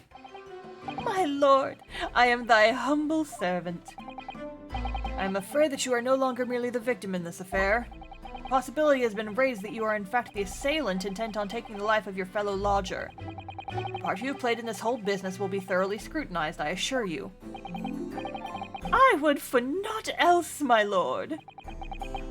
And Miss Green? Yes? You are aware of the reason you've been summoned to this courtroom today, I presume? Yes, the officer did explain. He said I poisoned this ridiculous buffoon. And, do you accept the charge, Miss Green? I don't know anything about any poisoning. And I don't know anything about this man. Come, lady. Die to live. I thought he was gonna leave it at that. Verily, I know not thy prickly pea-pigmented personage. Very well, let us proceed with the matter at hand. That being to ascertain whether or not Miss Green has any involvement in this affair. It's all very strange indeed. Why would you suspect me? I barely ever go to the East End anyway. It so happens that I passed by that neighborhood 6 days ago, that's all. And on the night that this man was poisoned, I was still in the hospital fighting for my life. Yes, having been unfortunately caught up in the incident on the street outside the Gerda household. An incident that rendered you unconscious for some 3 days. I was struck in the middle of my back by a knife, though no fault of my own, and now I'm under suspicion. What other irrelevant things might I be suspected of? It's all very disturbing. Your energies may be better well spent worrying about random knife attacks, I feel, Miss Green. At this point in time, all that appears to connect you with Mr. Shamspeare's lodgings is the Briar Road incident of 6 days ago. That's why we would like you to testify formally now about exactly what happened. Oh, no! The incident 6 days ago? You mean you want me to relive that awful incident? Unfortunately, yes. Please tell the court what happened that day. And of course, we will be interested to hear from you about your movements that day too, Mr. Shamspeare. But what happened 6 days ago has nothing to do with me being poisoned. I like playing around with him and like dropping his frilly voice when he gets all shocked like that. I've been playing, because like obviously he's a fucking fake ass. So he's putting on an accent, and then as soon as he gets all shocked, you drop the accent. I'm a voice actor, baby. A mediocre one, but one who is having fun. Let us proceed then. The witnesses will present their formal testimony to the court on the subject of the incident that took place on Briar Road the evening of the 17th of February.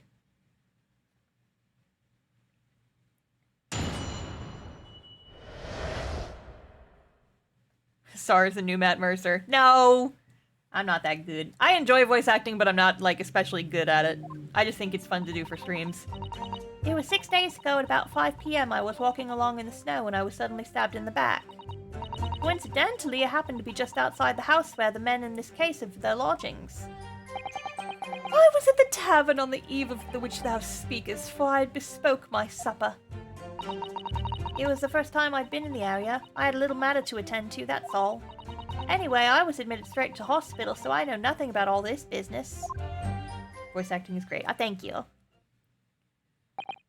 Doing my best over here. Yes, the second incident inside a week at what I believe to be aptly described as the haunted lodgings. One can only presume this is a most unfortunate coincidence. Meanwhile, you say you were not in your room, Mr. Shamspeare? 'Twas the following morn when I did awaken that I learned of the dire events. Marry, what a commotion did the offices of the law make on the floor above mine! And Soseki-san was arrested on suspicion of attempted murder. As suspected, there is nothing connecting these two witnesses but happenstance. It's true, it does seem as though they're unrelated at first glance. But I'm not so sure. Something lurking in the shadows here. I feel certain of it. And this is my one and only chance to expose it. Counsel, you may now cross-examine these two witnesses if you wish. Yes, my lord.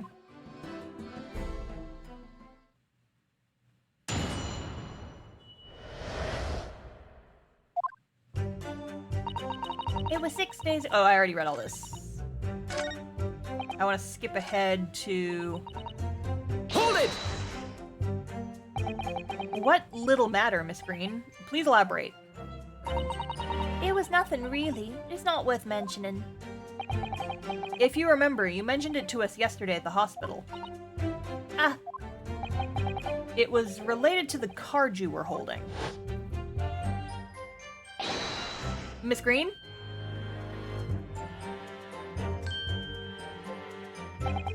What was that? She clearly just hid something behind her back.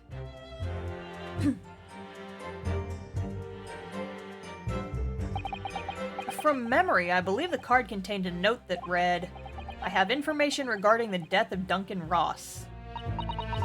What does that matter? This has nothing to do with Duncan.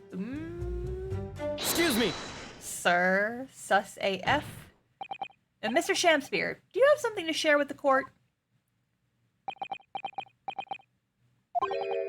To be or not to be? That is the question. Ah, pray forgive me. The great bard's words springeth from within me with ne'er a thought. Don't tell me. It's because you're possessed by Shakespeare's spirit, right? Hearing Miss Green's words a moment ago seemed to make you think of something. Something of relevance, perhaps? Well, nay, sire, 'twas nothing at all. Presumably you know the name, though. Mr. Duncan Ross, I mean. After all, you were both lodgers in the same house. I would it were so, but sadly nay. Lodging be a lonely occupation, sire. My lodging fellows be barely known to me. So you haven't heard of him? Even though he passed away in the room just one floor above yours? Miss Green? Me, my lord? Have I done something wrong? The card that was mentioned before, containing the note, do you have it upon your person? I do, yes. But I don't need it anymore.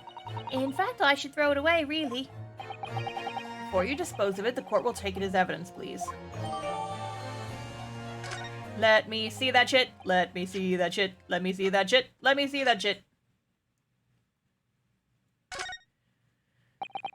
The envelope has been ripped open rather carelessly, hasn't it? Miss Green strikes me as the type to open correspondence more neatly than that. Ah. What is it? The way the envelope is torn. I'm almost sure I've seen that exact same shape somewhere else. We have! Oh, you don't mean... Were you thinking of this piece of evidence, Mr. Naruhodo? Exactly, that's it. Try to match them up. Da-da-da-da! They go together perfectly. This torn off end of the envelope clearly belongs with this card. Hell yeah.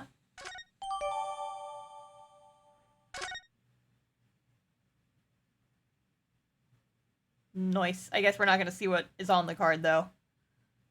Of course, that's what links Mr. Shamspear and Miss Green. It's Duncan Ross. Now, continue with your testimony, please, Miss Green.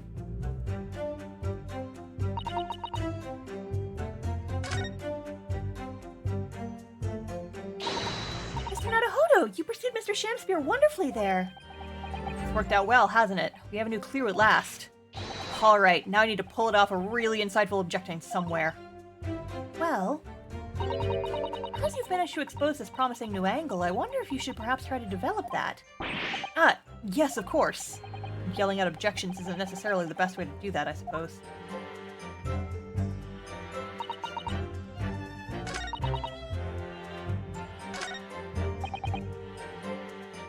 Hold it! Yeah, that's what I'm wondering too. How'd the card not get ripped? A tavern, you say? Which one? 'Twas the Slug and Salad where I did tarry. 'Tis a jewel in the East End. And a little unexpected, I feel. Oh, what do you mean, Lord Van Zeeks? The Slug and Salad offers unusually fine dining, for the locality at least. Not an establishment you'd expect to be patronized by a man with not even a crumb of bread in his room. It's true. The menu lists premium crusts of bread and glasses of water in different levels of cloudiness. I would have expected the grub's grubbery in the local vicinity to be more appropriate for your means. Watery soup and mushy peas, or rather, soupy water and pea-like mush. All equally appetizing. I just wanted to try some water at a different pub for once. What's wrong with that? How different can water really be? Or perhaps there's a more plausible explanation. A specific reason why he had to go to that particular establishment. He didn't send the letter. What is going on here?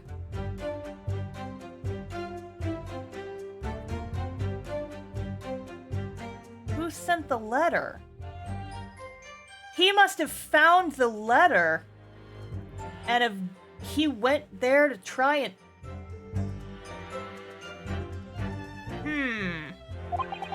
There's more to this now. The fact that on that day of all days he dined at a place he wouldn't normally, it does stand out, because he didn't send the letter. He read the letter and was scared that someone was gonna out him.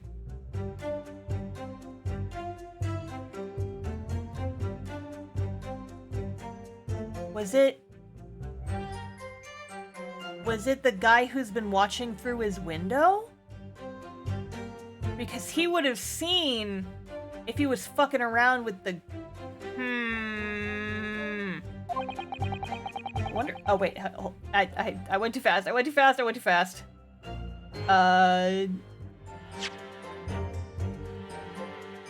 fact that he normally does... That on that day of all days, he dined at a place he would normally eat, it does stand out. So Mr. Shamspeare's own actions on the day of the incident 6 days ago were slightly suspicious. I wonder if we have some evidence that can explain those actions. We do! Mr. Shamspeare. Yes, sire? On the day in question, is it not the case that you visited the Slug and Salad, a place you don't normally patronize, for a very particular reason? I don't know what you're talking about. Pray, if thou hast some purpose, speak'st. Very well, I will present the court with evidence. Evidence that explains why you had to be at the Slug and Salad that day. Namely... Is there anything better? Take that! I believe this card reveals the answer. Good lord, Miss Green's card, you mean? That's right, my lord. It reads, I have information regarding the death of Duncan Ross. Come to the Slug and Salad on Briar Road at 5 p.m. on the 17th. Don't tell anybody else about this letter or the meeting. It is a matter of utmost importance. Mr. Shamspeare, your actions on the afternoon of Miss Green's stabbing are exactly as described in this note. Yeah. Personally, I find it hard to believe that's a coincidence. Did she send it to get him out of the house so she could sneak in and poison the pipe? But how did she know?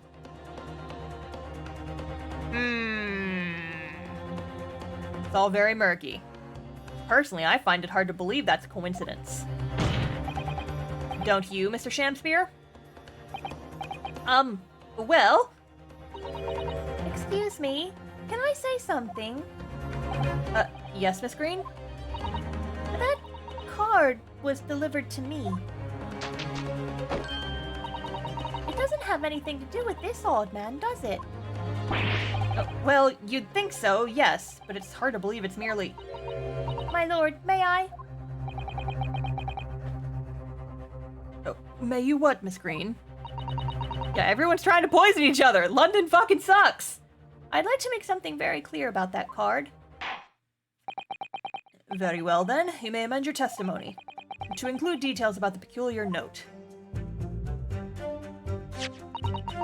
This note was delivered to me at my address. It's nothing to do with the man next to me here. Oh, isn't it? Present. Objection! The day before the incident, exactly 1 week ago now, this note was delivered to your address. And upon carrying out the instructions in the note, you found yourself in hospital. Yes, I did. It's terrible, everything that happened to me. Yes, it is terrible. If it's all true, that is. What do you mean? Boy, I'm not very good at being consistent with her voice, I'm sorry. Miss Green, have a look at this, please. It's the torn off end of an envelope. Oh, is it? And it so happens that it fits together perfectly with the envelope of the note you received. Where did you find that? In Mr. Shamspeare's room. In my room? Mr. Shamspeare, do you perhaps remember this note from somewhere? Well, your actions that afternoon follow the instructions in the note to the letter. Come to the Slug and Salad on Briar Road at 5 p.m. on 17th. And so that's exactly where you went. Yeah. Let me ask you again, Mr. Shamspeare.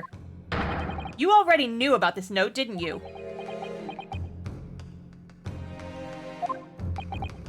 And you, Miss Green. What did I do? As this torn off end of the envelope proves, the note was originally in Mr. Shamspeare's room. So how is it that it came to be in your possession? I don't have the first idea. I'm just a fledgling artist after all. There's only one explanation. You broke into Mr. Shamspeare's room and stole it. You did what? Sorry, thou hast what? You broke it. I mean, thou were in my room? What on earth do you want with me? It would seem that both witnesses need to testify again. Ugh. Yep, kayfabe is slipping. Get out, punk. Miss Green. Yes? Whilst you have the court's sympathy, I'm sure, for the suffering you have endured in recent events, anyone found to be giving false testimony in court of law will be duly punished. Please bear that in mind. Yes, I know. Very well then, witness. You will give formal testimony again now, on the subject of this curious anomaly regarding the note Ms. Green claims to have received.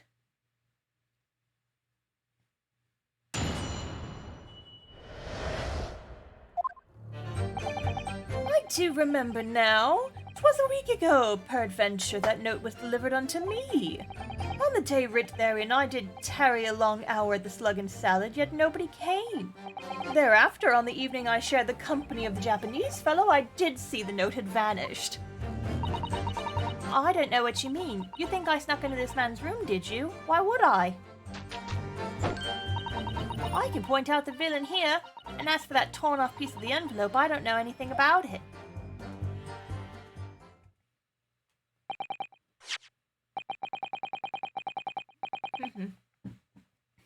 You now claim to have received this letter, do you, Mr. Shamspeare? Faith, 'tis so, my lord. And I would swear to have set it upon the table in my very humble lodgings. Yet, 'tis clear to me now that since I returned from the tavern that night, I have not laid eyes upon it. Well, that being the case, young lady, it would appear that your testimony was... A lie? Is that what you think? How unfair of you to think that I'm the one lying. I beg your pardon? I'm just a fledgling artist, as I said, and fledgling artists don't lie. That note was delivered to me at my address. Where's the postmark? Besides, we all know who the liar around here is. That's true, Miss Green. How do you explain the facts? This part of the envelope was, without question, found in Mr. Shamspeare's room. I don't see why I should explain. Sorry? I'm a fledgling artist. My job here is just to say what happened, that's all. It's your job to give the explanations and the proofs. You, the fledgling lawyer. The fledgling will do his best. Evidently, my learned friend's cross-examination is our only hope of learning the truth. Well, counsel? I'm ready, my lord. Very well, then. The defense will now proceed with the cross-examination of the witnesses. Miss Green clearly did break into Mr. Shamspeare's room. There can be no question of that. And that's how she acquired the note. Yes, two facts that are starting to lead me to a possible explanation for all of this. And it's not a pretty one. Nope.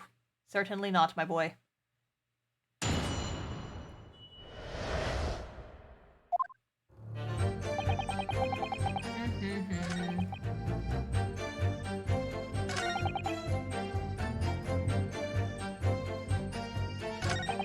Hold it!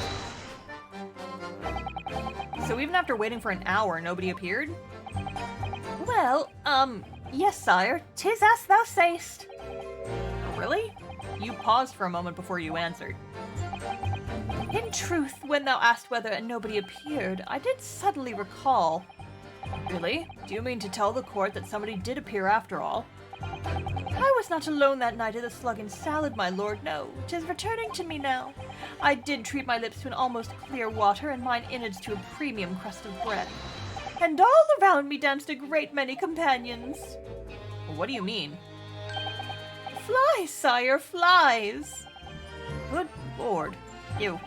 In the name of Beelzebub, what were they? Fairies, perchance, from a midsummer night's dream, come to taunt me? I think they were just flies. I can't help thinking thinking that the flies ought to choose something more wholesome to buzz around. Is that wrong of me? No. You're very much in the right there, Susato. Hold it! When exactly did you notice it had gone missing? Such idle thoughts ne'er occupy my mind. I am busied with greater ideas. In other words, you didn't notice. Several days passed between your outing to the tavern and Mr. Natsume's visit to your room. Yes, it would appear that the note disappeared sometime in that interval. Such idle thoughts ne'er occupy my mind.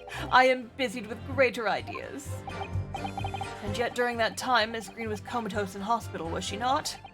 Clearly then, she could not have been stealing things from Mr. Shamspeare's room. Yes, of course. It's all some sort of misunderstanding. Isn't it, Mr. Prosecutor, sir? Yeah, he's not so sure. You have so far failed to give a satisfactory explanation as to how you came by the note. I am not here to advocate for your defense, madam. I won't tolerate inconsistencies in your story. You would do well to remember that. Oh, dearie me. Well, what's Lord Van Zeke's getting at?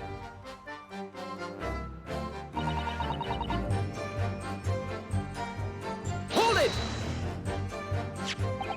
It seems that this note was actually delivered to Mr. Shamspeare about 1 week ago. Oh, does it?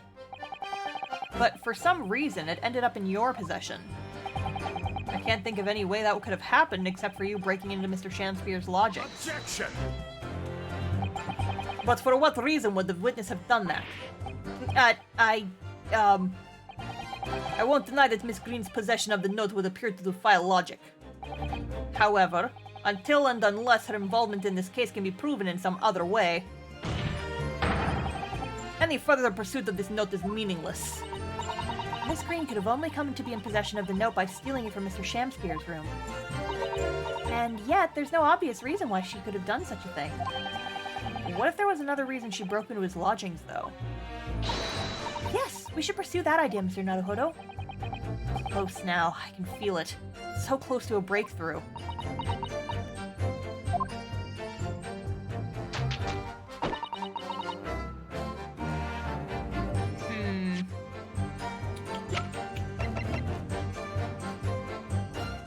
I mean, there's this, but this doesn't really tie him to the case, or to her breaking in at all.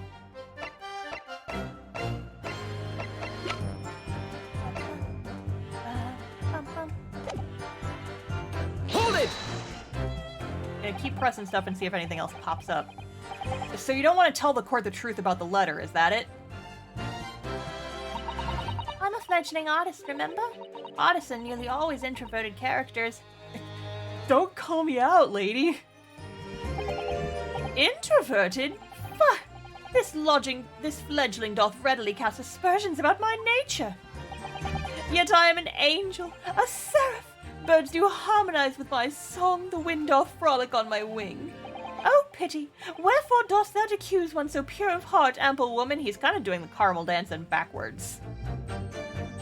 Like a little bit. Da da da da da da da da da da da da. Somebody caramel dancing in minor key, I feel like is what should be playing under here, but I don't know how to do that because I don't know music. Pure of heart? I don't think so. Even a fledgling like me can see you're just a failure. Oh shit! Tragedy! Thou shalt not know the true heart of an artist until thine instruction hereby after death. Oh, the days! Oh, the years! Alas, to enlighten thee, thou must wait so long and in vain. Mr. Naruhodo, inject with some clever remark. This is your chance to shine. I'm no Shakespearean actor, Miss Usato. No, as far as I can tell, the only thing that's going to resolve this argument Is evidence. Yes! Yeah, I figured. Clear that Miss Green did in fact break into Mr. Shamspeare's room, isn't it? And that's where she found this letter. Yes, two more or less foregone conclusions that lead me to one terrifying conclusion. Terrifying? Yes, I'm afraid to say. The outcome of this cross-examination may well change how we look at this case completely. Okay.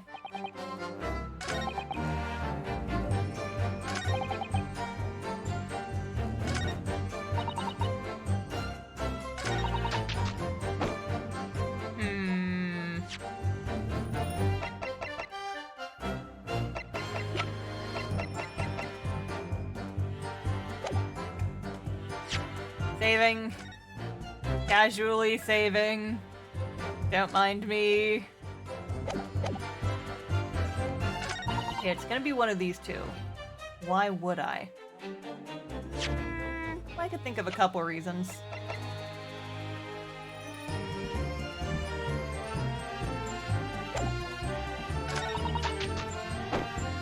I don't know anything about it.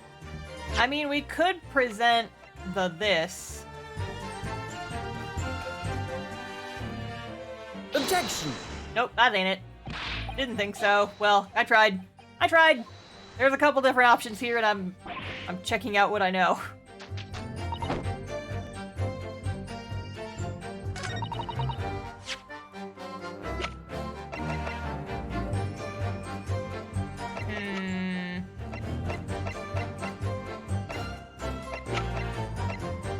Objection! No, not that either, I guess. Bleh. I'm wondering if I need to press some more things first. Get some more shit.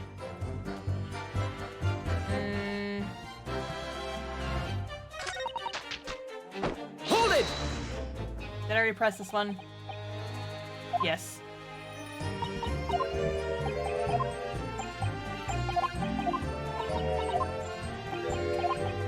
Already did this one, so there's not gonna be anything new here.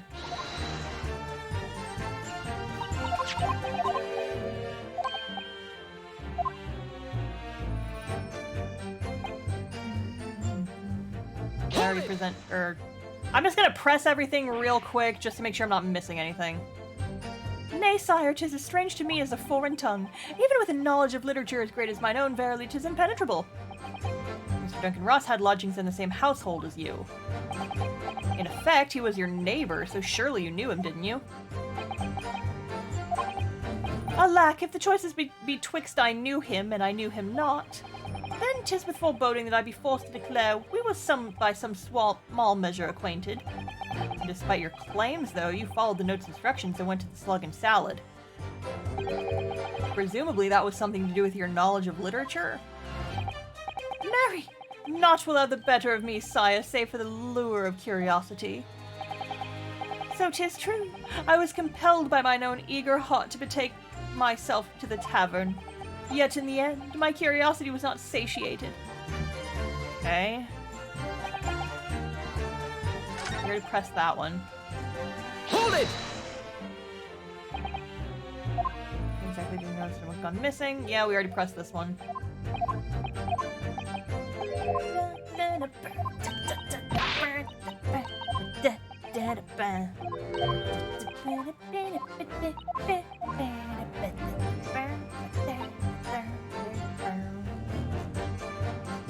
Hold it! Yeah, we already pressed everything in that case. Objection!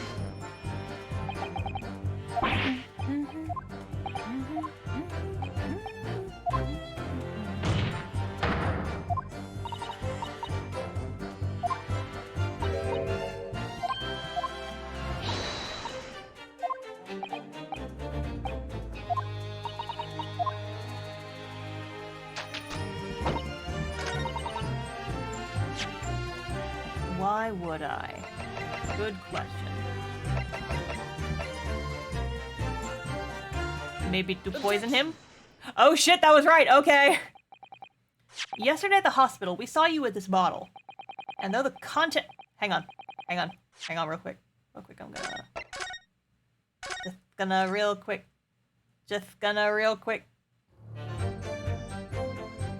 None of you saw that? Objection! Yesterday at the hospital, we saw you with this bottle. And though the contents spilt during the course of our meeting, a small quantity remained. Yeah. According to the defense's independent analysis, Mr. Sholmes' chemistry set, the liquid that was still in the bottle was identified as strychnine. What? Strychnine? The very same poison that afflicted Mr. Shamspeare. Huh? Miss Green, you broke into this man's lodgings. For one reason, and one reason alone. To cover the end of the pipe that feeds the gas lamp in Mr. Shamspeare's room with poison. Can this be? You broke into my room to... May seem incredible to the court, but from the remaining clues, there's only one logical conclusion that we can reach. The person who attempted to take Mr. Shamspeare's life with poison was you, Miss Olive Green. Oh dear, oh dear, oh dearie. Me? Oh, yikes. Just making a bit of a mess over there, huh? Order, order! Counsel, are you seriously suggesting that this woman put poison on the end of the gas pipe with intent to kill? Yes, my lord. There's no other way to explain the facts. But if Miss Green did indeed set this odious trap 6 days ago, and the victim had put his mouth to the pipe that very evening as expected, the attempted murder would have happened 6 days ago, surely. Yeah, well, that's a very good point.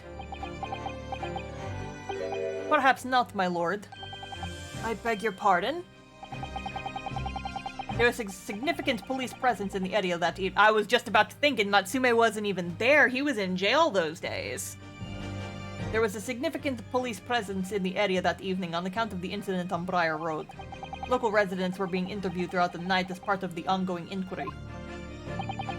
A circumspect criminal would likely have chosen not to carry out any wrongdoing at that time. Lord Van Zeeks. And of course, the following morning, there was more activity at Mr. Shamspeare's address. More activity? Oh, yes!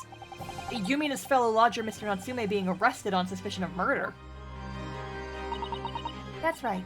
And as the defense has already proposed, Mr. Shamspeare was meddling with the gas in the pipe for a very sinister reason himself.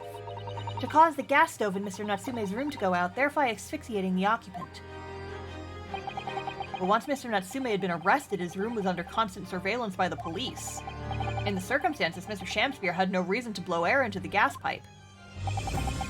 His intended victim being in a prison cell. With the need to temper the gas removed, the poison on the pipe lay dormant. So she went to try and murder someone and nearly got murdered instead. Yeah, so she went...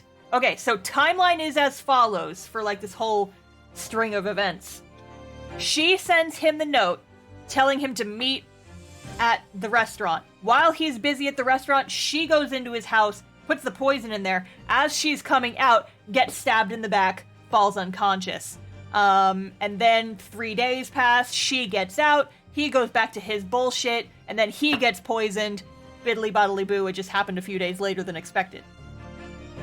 And then 3 days ago now, the situation changed again.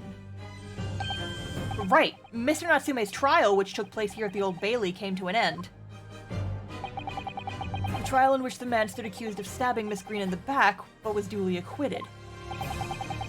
That resulted in Mr. Natsume returning to his lodgings for the first time in 2 days. And that very night, his gas stove mysteriously went out, and Mr. Shamspeare was mysteriously poisoned.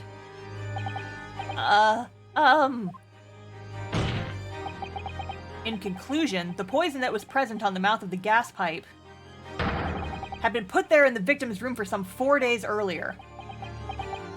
Mary! Oh, she's on a box! I love that. With that new understanding, it becomes clear that this letter was all part of the plan. What plan? The court will recall that the note gave instructions to visit the Slug and Salad at 5 o'clock. And that the recipient should tell nobody else. The reason for those instructions are now clear. To ensure that the lodger would not be at home at the stated time. To make sure I wasn't home? Exactly.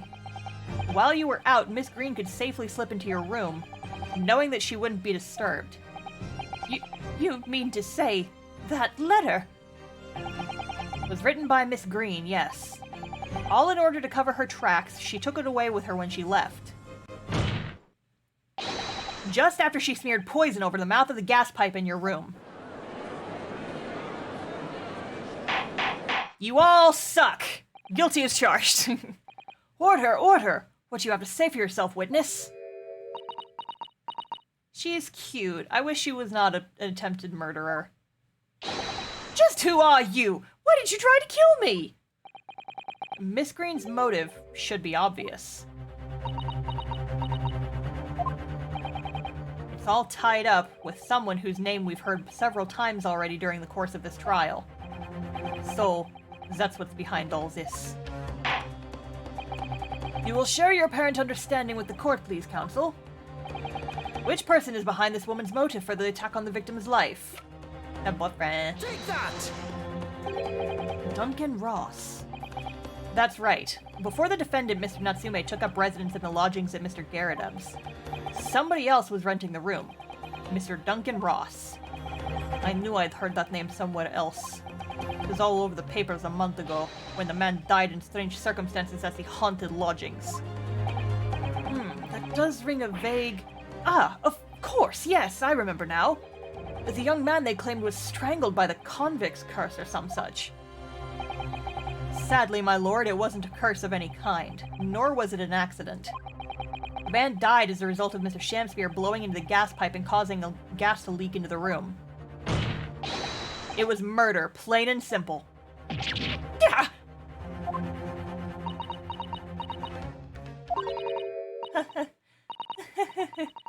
Well, what do you know? The world is so unfair. Curses, curious deaths. That's all people care about. It's an interesting story. They want to know. It doesn't cross their minds that real people are involved.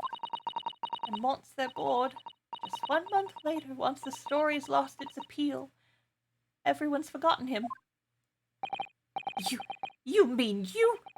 Duncan was... Mr. Ross was Miss Green's fiancé. Fiancé?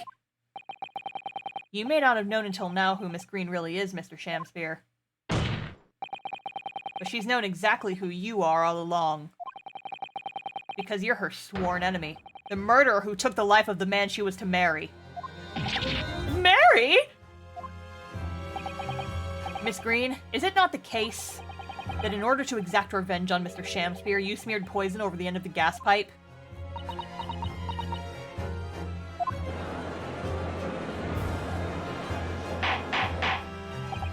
This is all quite extraordinary. Am I correct in my understanding that you now accuse both parties, counsel? Each on different counts of murder? It's a double murder!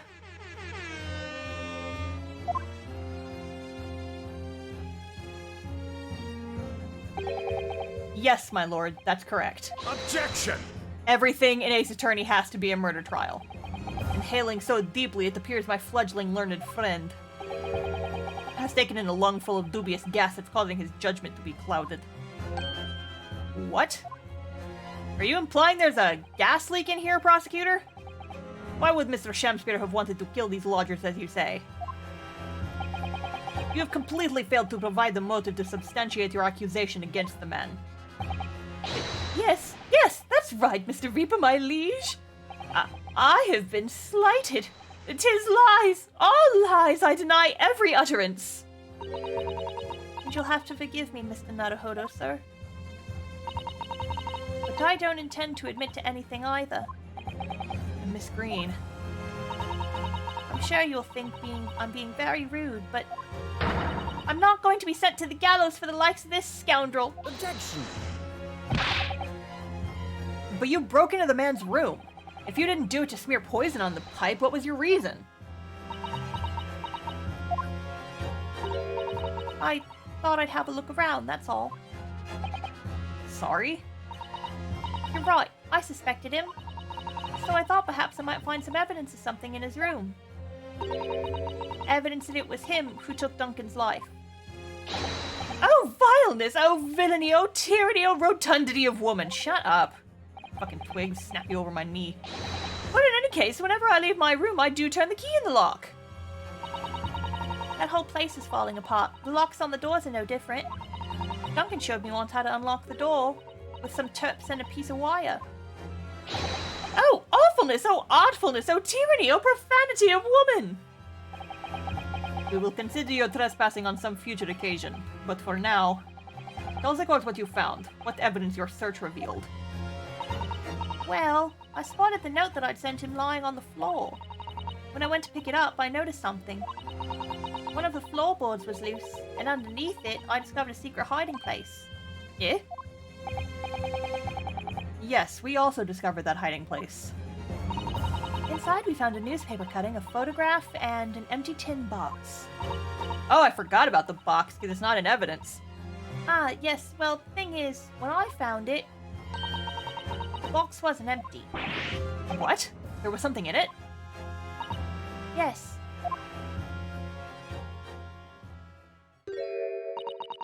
This rather nice key. Oh, shit. Oh, the big scream. What are you doing with that? What the? Every ounce of color is drained from his face. Give it here! Give it to me now! It's mine! I inherited it! What was that, witness? What did you say? You inherited it? Yeah, no, What's all this about? He inherited that key? It was obviously important to you since you've gone to such great lengths to hide it, so I took it.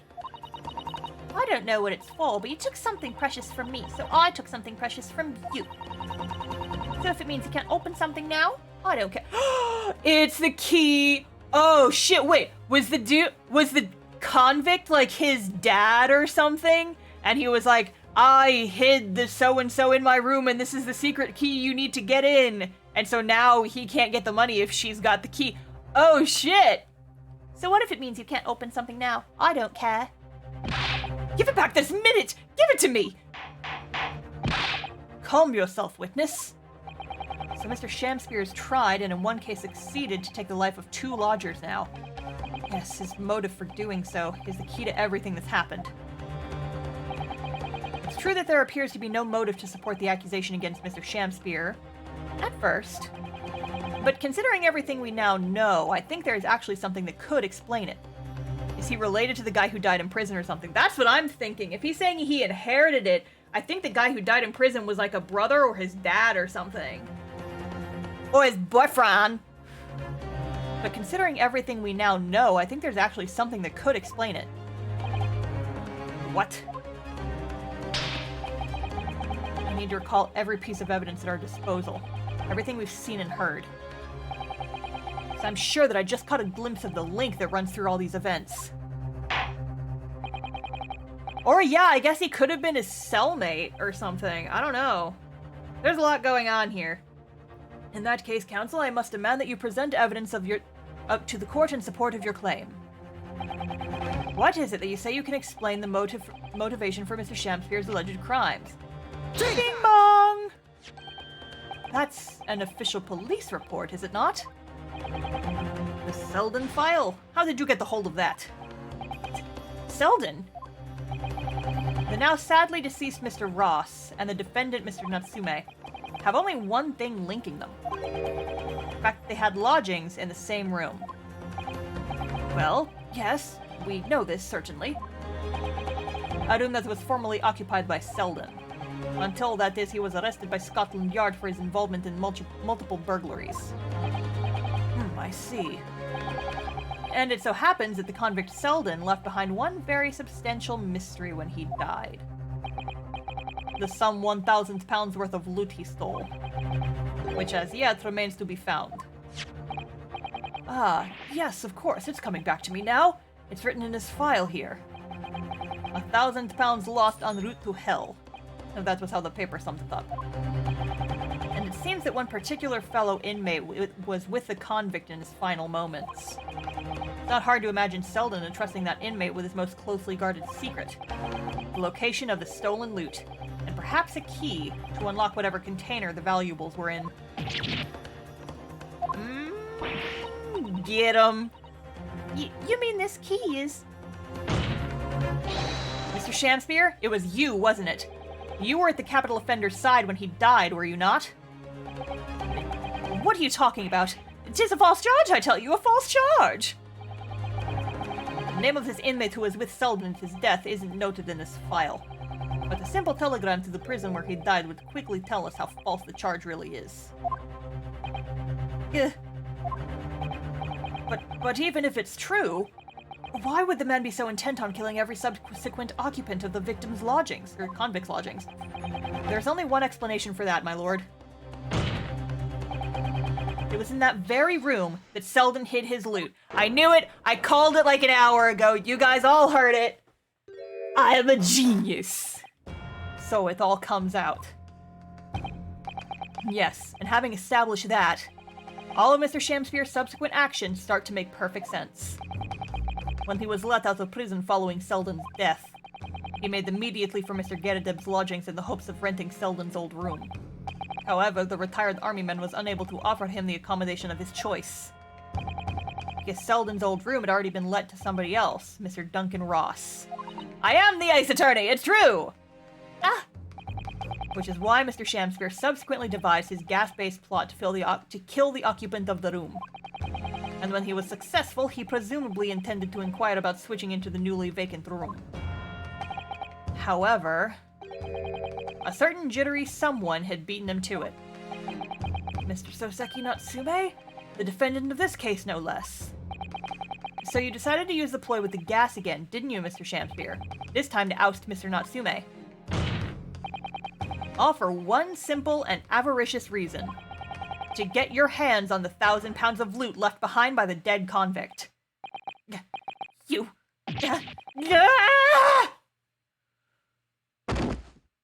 Yeah, fucking rest in pepperonis, dude.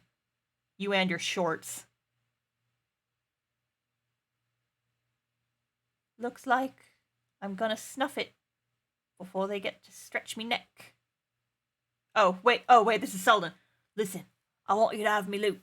Anything to stop the coppers getting their mitts on it. It's hidden in the room where I was lodging when they got me. Here, this is the key to it. Take it. I'm amazed they didn't take that off of him in prison. Always stay one step ahead, mate. See you in hell, I guess. Shamspear. Oh, fuck! There it fucking is. The penny finally drops. It's mine. What did you just say? It's mine. That loot is mine. Oh, bro. Your face is a little scrambled there, bud. Mr. Shamspear? It's all lies. I don't accept any of it. Why should I? After all, you don't have a shred of evidence. You can't prove I killed that fellow. Forsooth, I'm the victim here, remember? Isn't that right, ladies and gentlemen? If I don't admit to it, there's nothing you can do. You can't arrest me, for the time being anyway. Verily, you can't arrest the victim, can you? Isn't that right, ladies and gentlemen? I'm so close. I just need a few more hours. I swore to myself that I'd get my hands on it, and I can almost taste it now. Do you really think I'd just give up? There's no question in my mind now. This man is guilty through and through. But he seems so utterly intoxicated by the idea of that loot. I'm afraid that however hard you press him, he'll never admit to what he's done, Mr. Naruhodo. There is a way. Pardon? There's one way I can finish him. Finish him! No! He's already committed the most heinous crimes to get his hands on that loot. Which means all we need to do is find it first. A fine plan. Were it not for the fact that the police thoroughly searched the room following the death of Mr. Ross. Oh, Mirror Sketch, thank you for the raid! Welcome! We're right at the climax of this fucking trial. What's up? If it's there at all, it must be very well hidden indeed. Without conclusive evidence, I certainly cannot rule. If only there was some way we could find the convict's loot quickly. This is a final piece in this complex puzzle. But I think we might have it in our possession already. Or rather, I think we may well have something that can help us find where that loot is hidden. Raises his hand like a good boy. Hold up. I got it! It's hidden in the soap. No.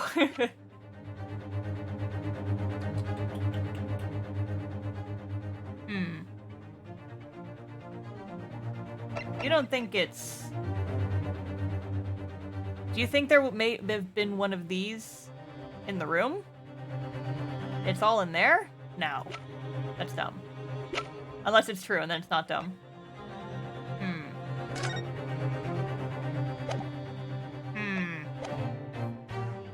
My lord? Yes, counsel? The defense would like to make a proposal about how to find the late convict's hidden loot. I believe we are already in possession of something that could give us a clue as to its whereabouts. Yeah, you fucking dance, you little weird cactus. It's our last chance, so it has to be worth a gamble. Besides, we've used the same technique once already, and it definitely paid off then. Very well then, counsel. Let the court hear your idea. What do you propose we can use in order to locate the hiding place of the deceased convict's haul? I don't know, this is the only thing in evidence that I think was worth anything at all by this juncture. Take that! Yep. This is my proposal, my lord. Good gracious, Oh, this doesn't feel right. That can we? I have another idea. Stop wasting the court's time with this senseless rubbish. Yeah, I didn't think so, but it was the only thing that I could think of. I know, shut up. Shut up, I know. His proposal was better. Already found one secret hiding during the course of our investigations, Mr. Naruhodo. Yes, I suppose we have, though someone else beat us to it. Findings from the method we used are still on the court record, however, aren't they? Oh, the fucking prints! I believe it's worth proposing the same method again now. I forgot about the whole fucking skin prints thing. We can totally use that, I think. Probably.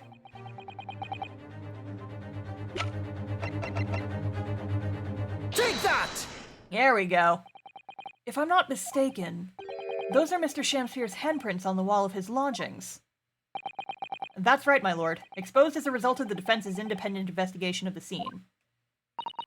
Based on a wonderful new discovery in the field of forensic science by the great detective Mr. Sholmes. Sholmes just in the gallery going like, yeah! A great detective? Is that some kind of a joke? Do you really think I'm going to be daunted by a man with such a ridiculous title?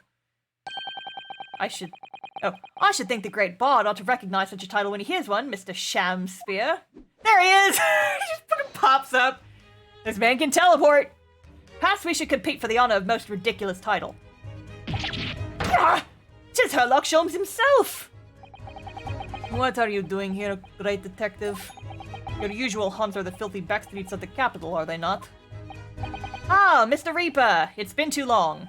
And I see your complexion has worsened since we last met. They're like bros. They're like buddies, and I want to know all about their sordid past. Mr. Sholmes?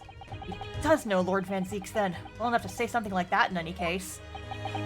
Mr. Sholmes, though you may be heralded as a great detective by the population at large, that does not give you the right to come and go in my courtroom as you see fit. If I may, my lord, Mr. Sholmes' newly developed scientific method has helped us to uncover vital clues in this case already. Clues, you say? I call them skin prints, my lord. My method identifies every location touched by an individual under scrutiny. It's the method by which we were able to ascertain this gentleman's gas pipe activities. Yeah.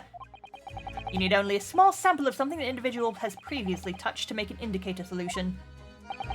In your case, sir, I used the teacup you had been holding. Elementary. So now, Mr. Naruhodo, Ah, yes? What am I to use as a sample to make the indicator solution with this time? Thank you for offering to help, Mr. Sholmes. When the convict was arrested, he was living in what is now Saseki-san's room. We need a sample to help locate Selden's loot that's hidden in his old room. What form will the sample take? I mean, that key... But the key has to have been touched by a ton of different people. Do we have anything in evidence?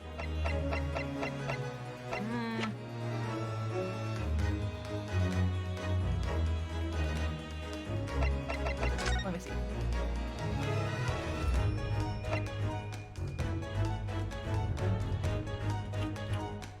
The only thing I can think of was the key. It has other people's skin prints on it, but I guess maybe that doesn't matter. It's the only thing we have, I think. But we will need something of Selden's in order to create the indicator solution to find his loot. And something the convict owns happens to be in the possession of somebody listed in the court record.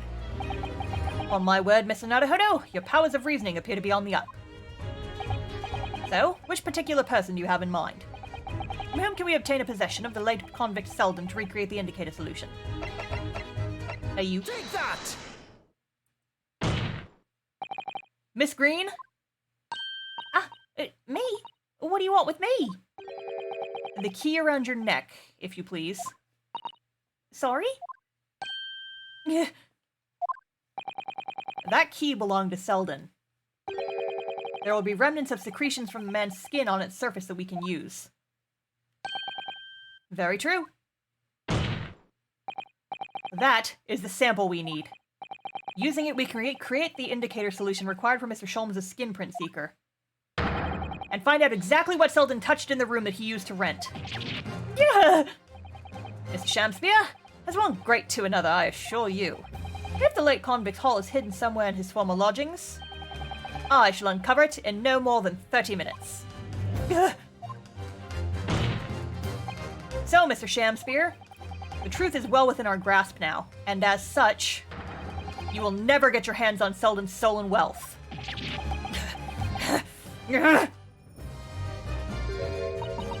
In that case, I'll gladly let Mr. Sholmes have this key.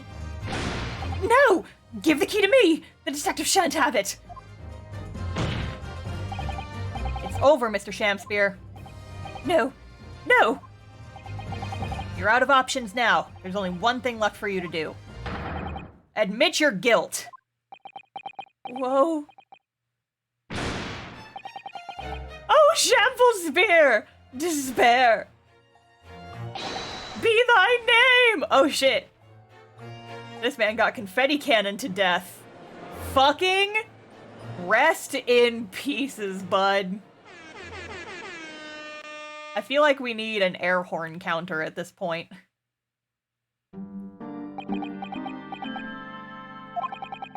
I never intended to kill the man. I just wanted to drive him out of the room, that's all. So you'd have time to find the convict's haul of stolen goods? Yet after you killed the young man, you still didn't move into the room. I asked the landlord, of course. I pleaded with him, but he refused. Why? I was 3 months behind with the rent, for one thing. Mr. Garrett really has had a lot to put up with. And he had the gas repair work done immediately afterwards, putting the room out of action for a while. And then, this Japanese man swooped in at just the right moment to sign the new lease. Poor Mr. Natsume. What unfortunate timing. Then, 5 days ago, after the incident on Briar Road when the Japanese fellow got himself arrested, I thought I'd finally have my chance, but it wasn't to be. No, the scene was sealed off and guarded by the police night and day. And, if I remember rightly, Mr. Sholmes spent the whole day in there reading books. That he did. I couldn't even enter the room, let alone search for the loot. Which is why, on the day Mr. Natsume was acquitted and returned to his room, you once again tried your trick of blowing air into the gas pipe that feeds the stove in his room. Unbeknownst to you, however, that action would lead you to a deadly trap.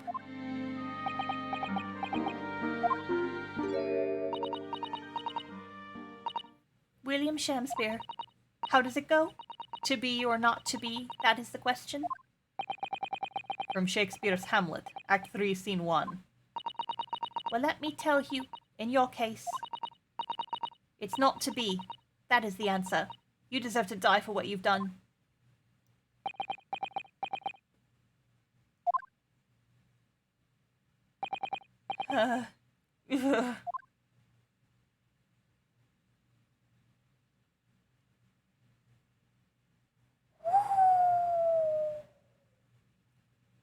Fucking rip. At first, I really did think it was just a terrible accident. I'll never forget our conversation the night before Duncan died. The gas supply in my new lodgings are a complete disaster, you know, Olive. The gas supply?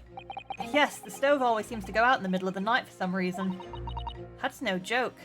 They say it's the convict's curse. Oh, Duncan, please don't stay there. I don't care how cheap it is. Alright then, if it's that important to you, I'll start looking for a new place. There are spare rooms at my house. Why don't you leave that horrible room tonight? No, I'd better not. We said we'd wait until we graduated before we told our parents, remember?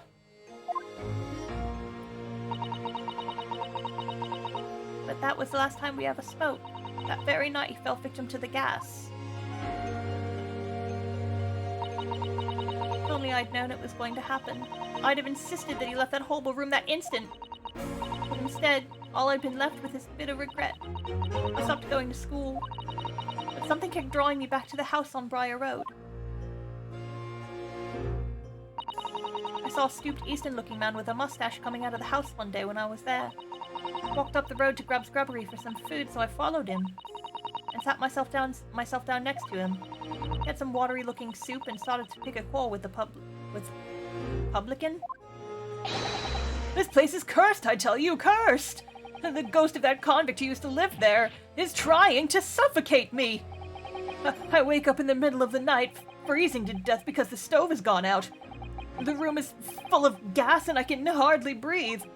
But the pipes have been checked, no problem there. It's like, I'm the problem! That's what they're thinking. But how could that be? Duncan was gone, and now this man had almost suffered the same fate. Could it really be a curse? Then I remembered. A rumor I'd heard about how the gas companies go around investigating the gas installations. A rumor? Ah, you mean... Yes, everybody's heard the stories, it seems, about how they go around checking the pipes. How anything connected to the gas can be extinguished by blowing air into the pipework. That's when it started. A little flicker of doubt in the back of my mind that just wouldn't go away. Was it really an accident, though? Once I'd had the idea, it wouldn't leave me alone. It plagued me day and night. So I bought this at one of the black markets in East End.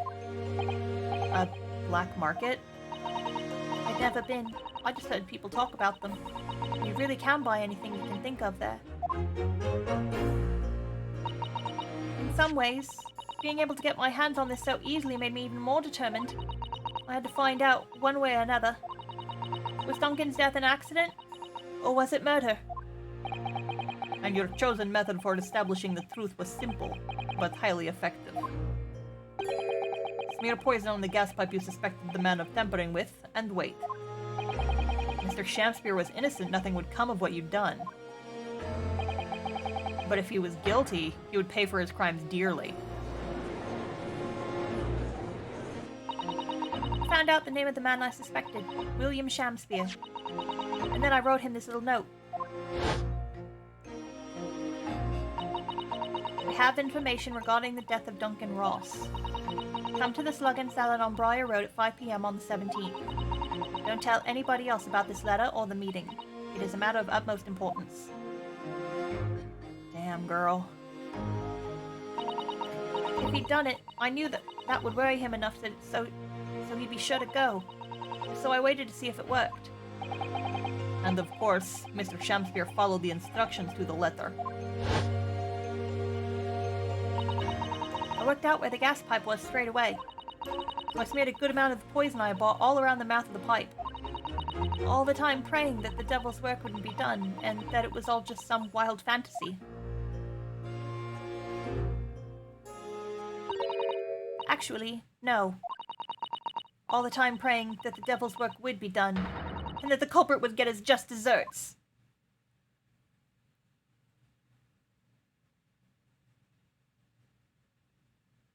Shit. Boom goes the dynamite. Honestly, though, I can't blame her. That shit fucking sucks.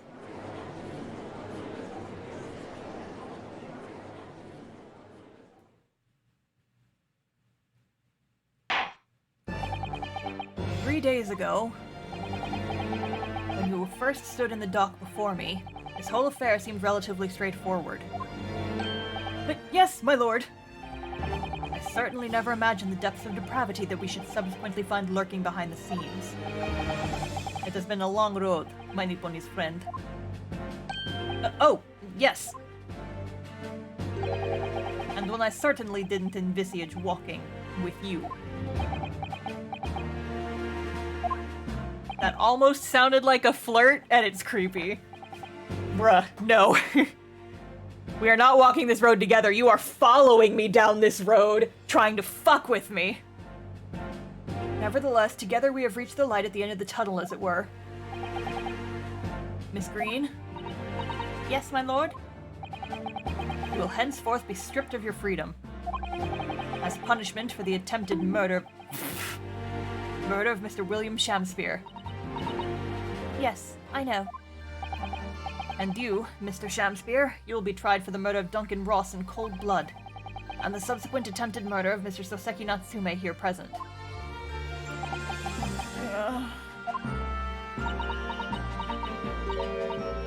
Mr. Naruhodo? Yes? Yesterday, at the hospital, when you and your friend stopped me from ending your life by drinking what was left in the poison bottle? But I wasn't myself. I can't even really remember what was going through my mind. To be or not to be, I suppose. That's a question that's so hard to answer, it seems. Well, personally, I'm glad of your being here, Miss Green. Oh, And I'd like to believe that it's a blessing Mr. Shamspeare didn't die when he ingested the poison. For your sake, at the very least.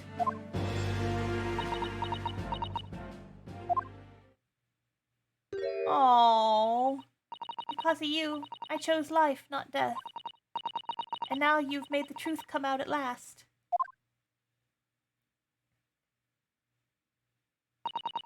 Really, I can't thank you enough. Oh, Miss Green. Mr. Soseki Natsume. Yes, my lord. The court declares that you are exonerated from all blame in this matter. Accordingly, I would call upon the ladies and gentlemen of the jury to present a verdict of not guilty. We are in full agreement, my lord. In that case, I hereby declare the defendant not guilty. We did it! We did it! Woo! Rain that confetti down on me, boys! Yay! Stop it with the in-courthouse fire hazards! It's not enough that you have two giant glowing moving braziers of fire, you also set off fireworks inside the courthouse. The Old Bailey is a party zone, apparently. Holy shit. It's like Disney World up in here.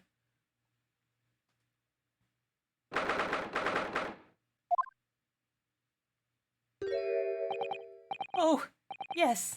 Yes, at last. Divine justice duly done! Divine justice? My dear fellow, if there were any divine justice in this world, you would shave that mustache. Sholmes. No, this has nothing to do with my mustache! Some say that a luxuriant mustache is a sign of physical prowess, Mr. Sholmes.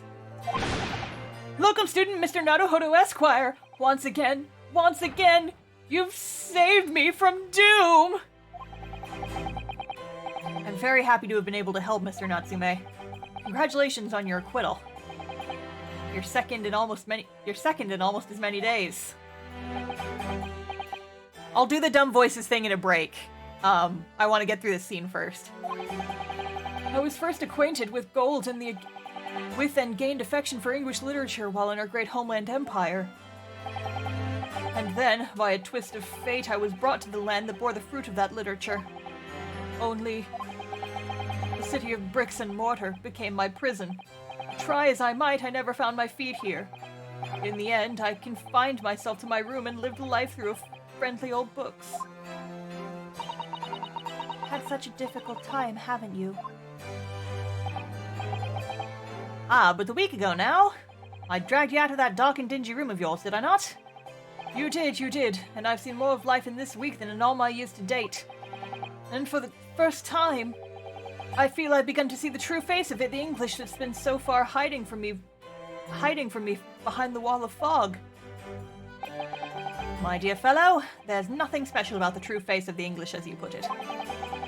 Wheresoever one goes in the world, humans are human. There's so few genuine differences. Yes, I think you're right. I've finally started to see that, and I've come to understand something. I've worked out why I was attracted to English literature in the first place.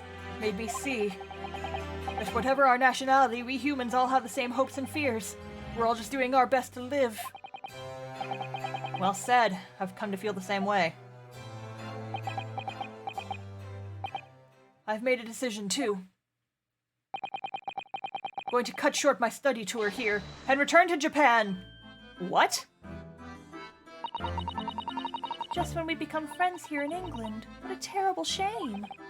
Oh, I know. That does tug at my heartstrings, it really does. But I've decided I'd like to take everything I've learned here in Britain and write something of my own. A novel of sorts, I suppose.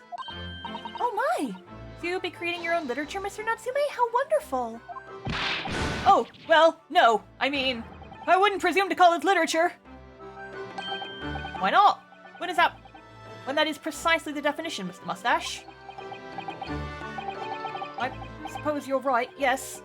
It will, in a way, be literature. But as of now, all I know is that I'd like to try my hand at writing.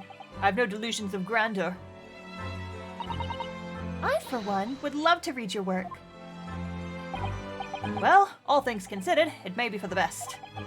After all, you have once again emerged victorious from a battle with the Reaper. That's very true. And there is no salvation for a person in the dock when the Reaper is on the prosecutor. The desire to return post-haste to the perceived safety of your homeland is one I quite understand. My goodness, yes! Faced with such a terrifying prospect. Nobody would consider that cowardly, I'm quite sure. But that's not why I'm leaving! I mean it!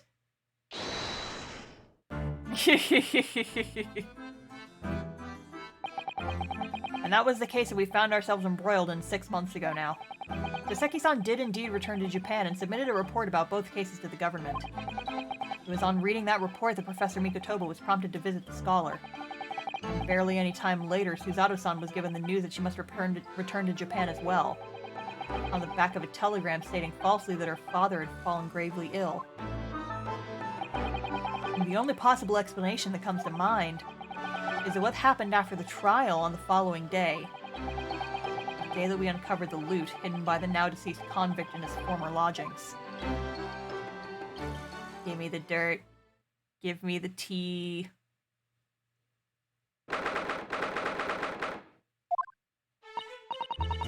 Oh, well done, Mr. Sholmes! How simply marvelous of you! Look at his fucking goggles, I love him. To uncover the secret hiding place in just one day? Wasn't it supposed to take 30 minutes?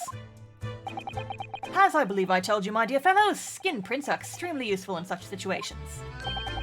Wouldn't you agree, Gregson?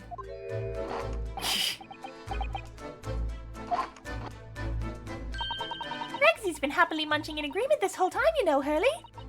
Happily? I think perhaps humorlessly might be closer to the truth. So, it transpires the man fashioned a hiding place in the ceiling. And what's in it? What exactly is the loot? Let us look then, if you're ready. Let's examine the late burglar's haul. What is that? The fuck? It looks to be some sort of neckband or collar. Collar? It's huge, though. Look at the gemstone set in it. I can see why it was claimed to be worth 1,000 pounds. Perhaps I could have it as a belt. Oh! Have you noticed on the inside there? There's some dark stains. You don't think it could be blood on a dog collar, Baskerville Hounds, connection to the previous game, there it is! It's all connected, motherfuckers! Oh shit, it is a dog collar for a big fucking dog! The Baskerville Hound! The story that Iris wrote that was not supposed to be published because Sholmes knew there was something fucked up about it? What is happening in this game? On second thoughts, perhaps I won't have it as a belt. Then, of course, there's this emblem here. A large letter B and a small crown. Baskerville! For Baskervilles! What does it signify, do you think? Oh! I hadn't noticed that. I feel as though I've seen that emblem somewhere before, you know? Where could it have been? That's enough of that, I think. What? What's the matter with Mr. Sholmes? All the color is drained from his face. Well, Inspector, I believe you ought to be taking this, oughtn't you? It could be valuable evidence after all. Must be kept safely under lock and key. Yes. Get your grubby hands off that, you lot, and hand it over now. Gregson's in on it. Gregson's in on it. Gregson's in on whatever the fuck it... He was in the secret government call-out post. What is happening? What? Sholmes is fucking in on whatever is happening here, and it's... Never seen a collar that large before. All those jewels certainly look to be extremely valuable. But that's not what stood out the most to me. At least not once I'd noticed it. Those dark marks on the inside of the collar. Those stains. Could they really have been blood? People are gonna get canceled. Well, that was a funny case, wasn't it? But it's all buttoned up now. You look very pleased, Iris. I am. So I was starting to wonder what I could use as the basis of this month's story in the magazine. But this case will be perfect. It's been so fascinating. You're talking about the latest installment of the Adventures of Herlock Sholmes, I presume. The mystery of the knife in the mist, and the mustached man in the convict's curse, perhaps. I could make it a two-part story. Oh, I can't wait! A word, please, Iris. Yes? What is it, Hurley? I'm sorry, but you can't write about this case. It's out of the question. What? Why not? It's a great case. And I shall have to insist that you limit yourself to the first of your two titles. The second must never be written. Is that clear?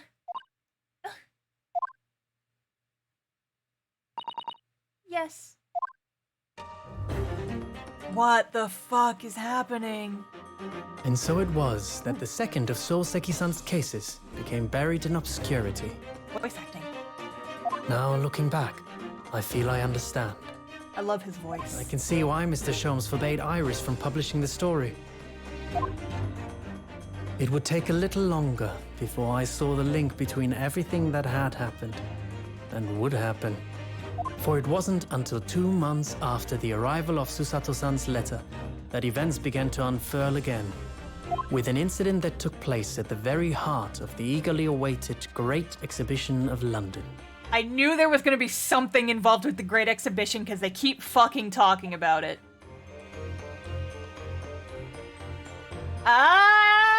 What is happening in this game? Where's my fucking theory board? I need to go to Michael's and buy some fucking red string.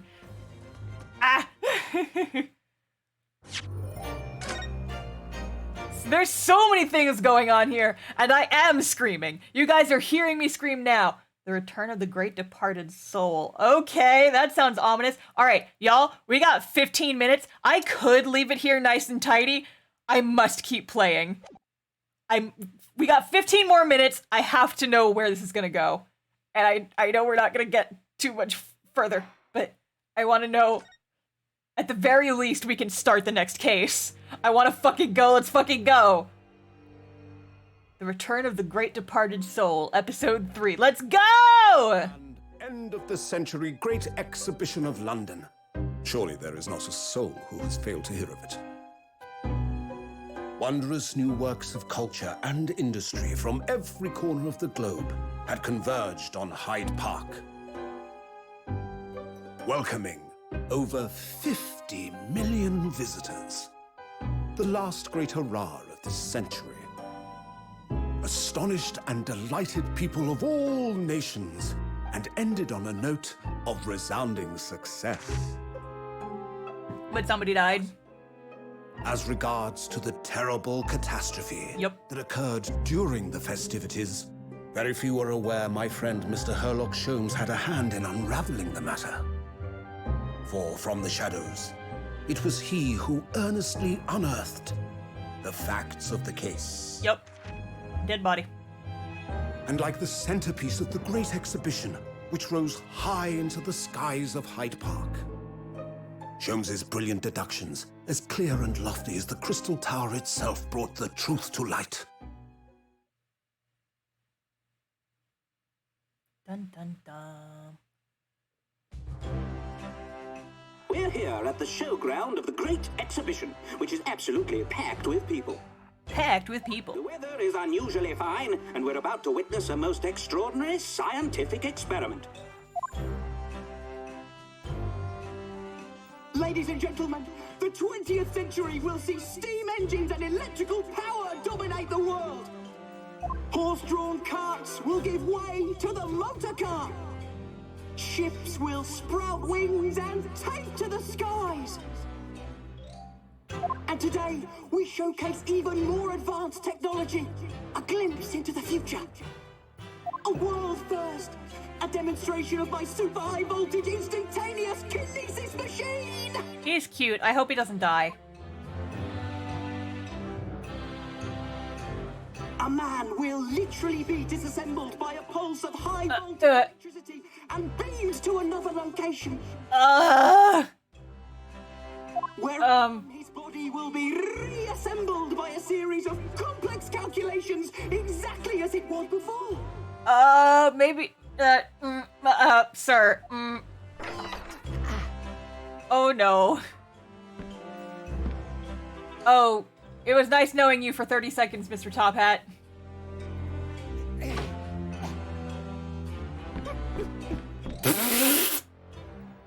In but a few moments from now, this gentleman will, in the blink of an eye, complete an incredible journey through the air. To arrive an instant later on the Crystal Tower behind you! This one, yes! Woo!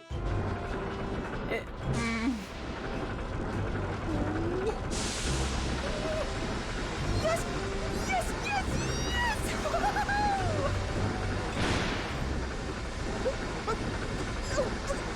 Please, that's not what I wanted. Okay.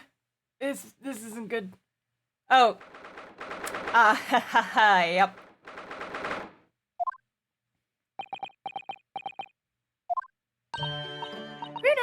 Bruno, are you listening? Oh, sorry, what was that, Iris? What's the matter with you? You've been miles away all morning. Didn't you like what I cooked for breakfast? No, that's not it at all. What were we talking about again?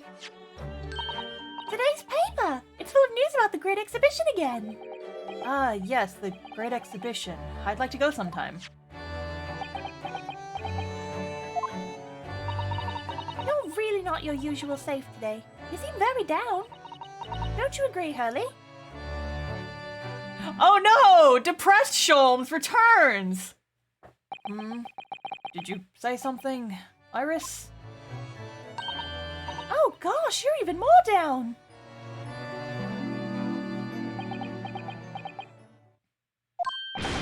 Ah! When did you arrive, Mr. Naruhodo? I've been here for about half an hour already. We had breakfast together. What? Why didn't you mention it before?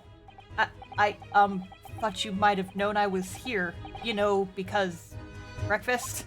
Sir, I live here. Iris is quite right. You're clearly lacking in vim, so much that I didn't notice your presence. Thanks. Of course, I could deduce the reason perfectly well with some simple observations. What? Let's see. Yes, for example, your tousled hair this morning, with all its unruly spikes. Clearly it can be deduced, therefore, that... let me stop you there, Mr. Sholmes, because I think I can see where this is going. My hair always looks like this. It always has. Ever since we first met, in fact. Oh, really? How interesting. It just doesn't look like a haircut as such, I suppose. Thanks again. It crossed my mind recently that it's been 6 months now. 6 months? Since I was forbidden from working in court. So I've been wondering how much longer I'm going to be banned. Oh. Well, that would explain why you seem rather glum. Don't you agree, Hurley? Yeah, back to this. He said he got banned and we never found out how. What's happening? Did you say something, Iris? Ah, back to moping.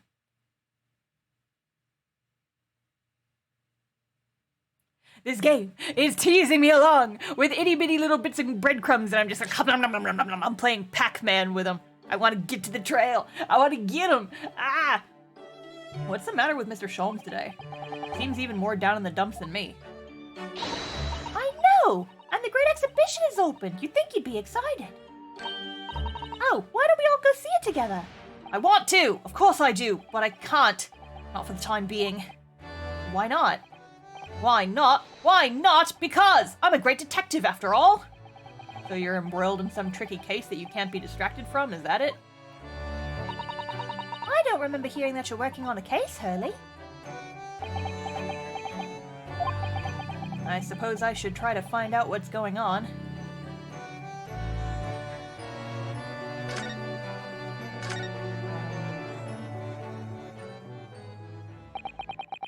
Half a year ago now, I took on the defense of a young girl in a trial heard at the Old Bailey. Oh, is it because of Gina's case and all that jazz? What at first seemed like a simple case of murder that took place at a London pawnbrokery turned out to be one part of a much more far-reaching plot that involved the British government. During the course of the trial, it was found that I made an unavoidable yet at the same time unforgivable mistake. I kind of had a feeling, but I wasn't sure. Words fail me. The situation is utterly deplorable. Mr. Naruhodo. Yes, my lord. I will decide upon your fate following the conclusion of this trial.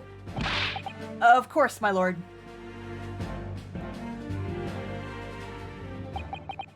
In the end, I had my right to represent people in court revoked. I was told I had to spend my time in research and study, so that's what I've been doing. You have, haven't you, Reno? Reading all those big fat tomes about British law up in your room, and all the notes about Sholmes' old cases. Brewing Iris's special blends of tea, fetching my daily bread for me. You become something of a manservant around here. Start on the silverware next, Master Naruhodo. Well, I'm thinking of going to ask the powers that be to reconsider. Specifically Lord Strongheart at the British Supreme Court on Whitehall. Lord Strongheart? Ah, that delightful Lord Chief Justice. Not my favorite fellow. Not mine either, but he's the man I have to talk to. He's the only one who can grant permission for me to start working in the courts again. I came to Britain to become the best lawyer I could. And I can't do that just sitting around here. The whole of London has been swept up in this great exhibition, hasn't it? The most advanced science, the most modern technology, the finest works of arts and feats of engineering. The next 6 months, our capital will be showcasing these things, and the world will be watching. Damn, 6 months. Oh, do you know what I'd like to do? I'd like to look down on London from one of those lovely balloons. look down on? Do you mean those things fly? Yes, of course! They fly high in the sky and don't even need wings to do it. All you need is hot air. But how? How does hot air have anything to do with flying? It makes no sense. I can't understand it at all. That's true of a lot of new scientific discoveries. Most people can't understand them at first. But in 100 years' time, all these things will be just common knowledge. I suppose they might be. Mind you, some of the science being demonstrated seems to be very questionable. Something went wrong on the open experimentation stage yesterday, apparently. There was a huge explosion. Still, I wish I'd seen it, though. I'd love to see how bad some of these scam experiments really are. Says the innocent 10-year-old girl. Damn, Iris. See here? Every page of this paper carries some article or other about the Great Expedition. But the bright things shine, the darker the shadows that are cast behind them. Personally, I find myself drawn to the darkness, the impenetrable. That is my proper atmosphere. Neat. Gimme. Shadows cast behind? Is that a metaphorical way of referring to the back page of this paper? Well, let's go look at the back page of the paper. Oh! What? So many glowing reports. Y'all see that? So many glowing reports about the Great Exhibition and everything that's going on here. Other than this gloomy looking one, that is. Wait, what? What's the matter, Runo? It's fucking Birdman! The Reaper attack. The weird Birdman who's on the cover of the game that I was sus about. The Reaper attacked. That's Lord Van Zeeks. This must be what Mr. Shulm was talking about. Do you know any more, I wonder? What the fuck? What the fuck? What the fuck? What the fuck? What the fuck? What the fuck? What the fuck? What the fuck? What the fuck? What the fuck? What the fuck is happening? What the fuck is happening? What the fuck is happening? It says in the paper that Lord Van Zeeks was attacked. That's terrible. You know the legend of the Reaper of the Bailey, of course, don't you? Only too well, in fact. Yes, Prosecutor Barrick Von Zeeks. Birdman looks like an edgelord. He is an edgelord. Have you seen his fucking face? No, because it's hidden behind a fucking Birdman mask. What a nerd. They say that if the Reaper is the prosecutor in a case, there's no salvation for whoever's in the dock. Even if the defendant is found not guilty. What's up, meh? Once the Reaper has someone in his sights, one way or another, that person's time left on this earth will be short. London's finest rogues always find ways around the law. They'll stop at nothing to secure an acquittal at trial. Falsifying evidence, paying sham witnesses, threatening jurors, bribing judges. But even such devious tactics as this cannot save them from the hand of the Reaper. As you've experienced yourself, haven't you, Mr. Naruhodo? Yes, I've seen the Reaper's retribution at work. Many of these criminal rogues are reckless and quite unafraid to die. If a leader among their fraternity is seen to have been taken by the Reaper, retaliation like this does occur. Really, the capital has a never-ending supply of such scoundrels. So, do you mean Lord Van Zeeks has been attacked like this before? This isn't the first time? He's quite an accomplished combatant, you know. Doesn't take these attacks lying down. That's why he keeps that big fucking sword on his hip all the time. Although, it seems that his assailants were armed with guns this time. Oh shit. Oh my goodness, is he alright then? Is Lord Van Zeeks hurt? My dear fellow, how on earth would I know? Well, in the article here it says, as to what of Lord Van Zeeks and his condition, all will be revealed in tomorrow's morning edition. Ah, I see. Well, we shall have to be patient then.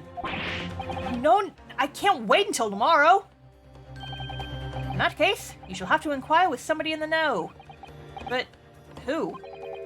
Lord Strongheart, perhaps?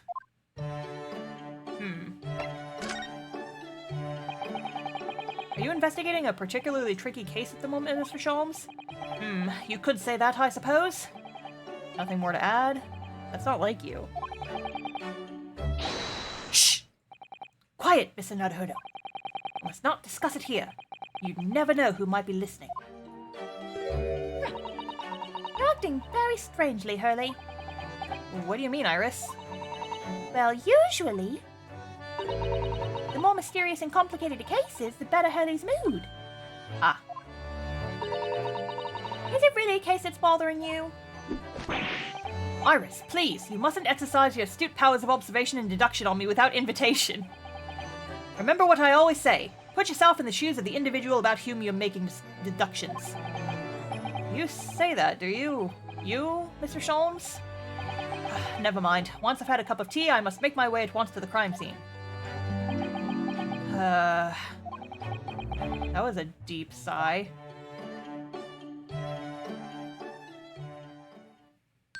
He's suited up, ready for action.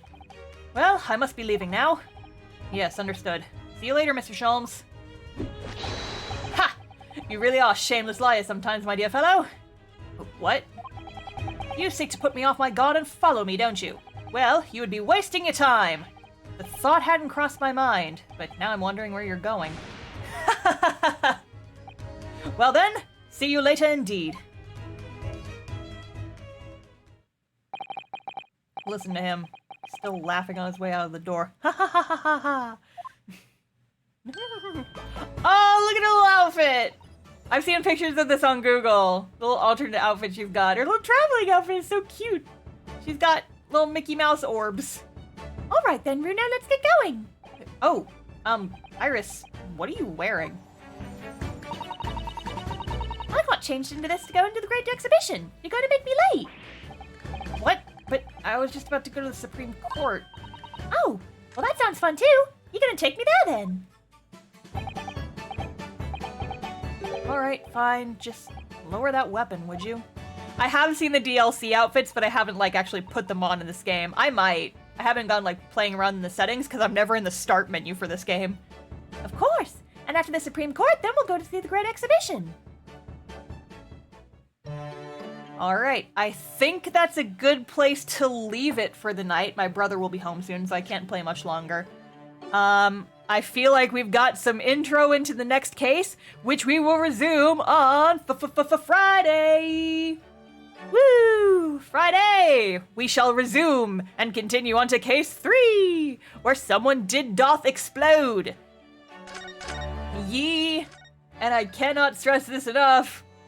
Ha!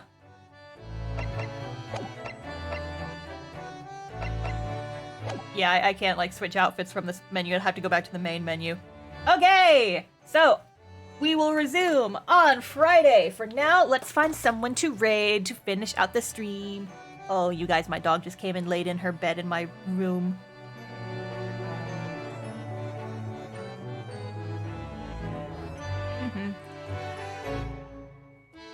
Okay, so we've rated her in the past. It looks like Nyaru is doing just kind of a chill, just chatting stream. I think she might be talking about something she did recently.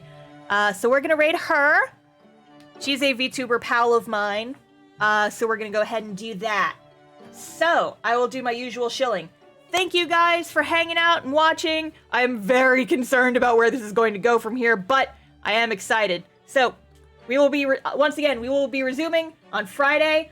You can join our Discord and follow me on Twitter if you want stream reminders. Also, make sure to follow this channel so that you will get notifications every time we go live. Yay! Also, if you like Ace Attorney, I've got Ace Attorney stickers in my store, and I will soon have charms as well. I actually just got the charms in today.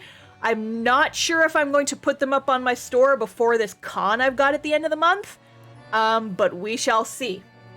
Also, unrelated, but hey, go read my webcomic. I've been told it's pretty good.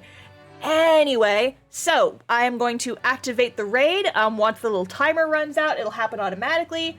I'm gonna go ahead and shut off the stream. I will see you guys next time. Oh, we'll also be streaming on Wednesday. I'm gonna be doing an art stream, and I might be streaming with my VTuber model. We'll see if my computer cooperates. Anyway, I will see you guys later. Goodbye!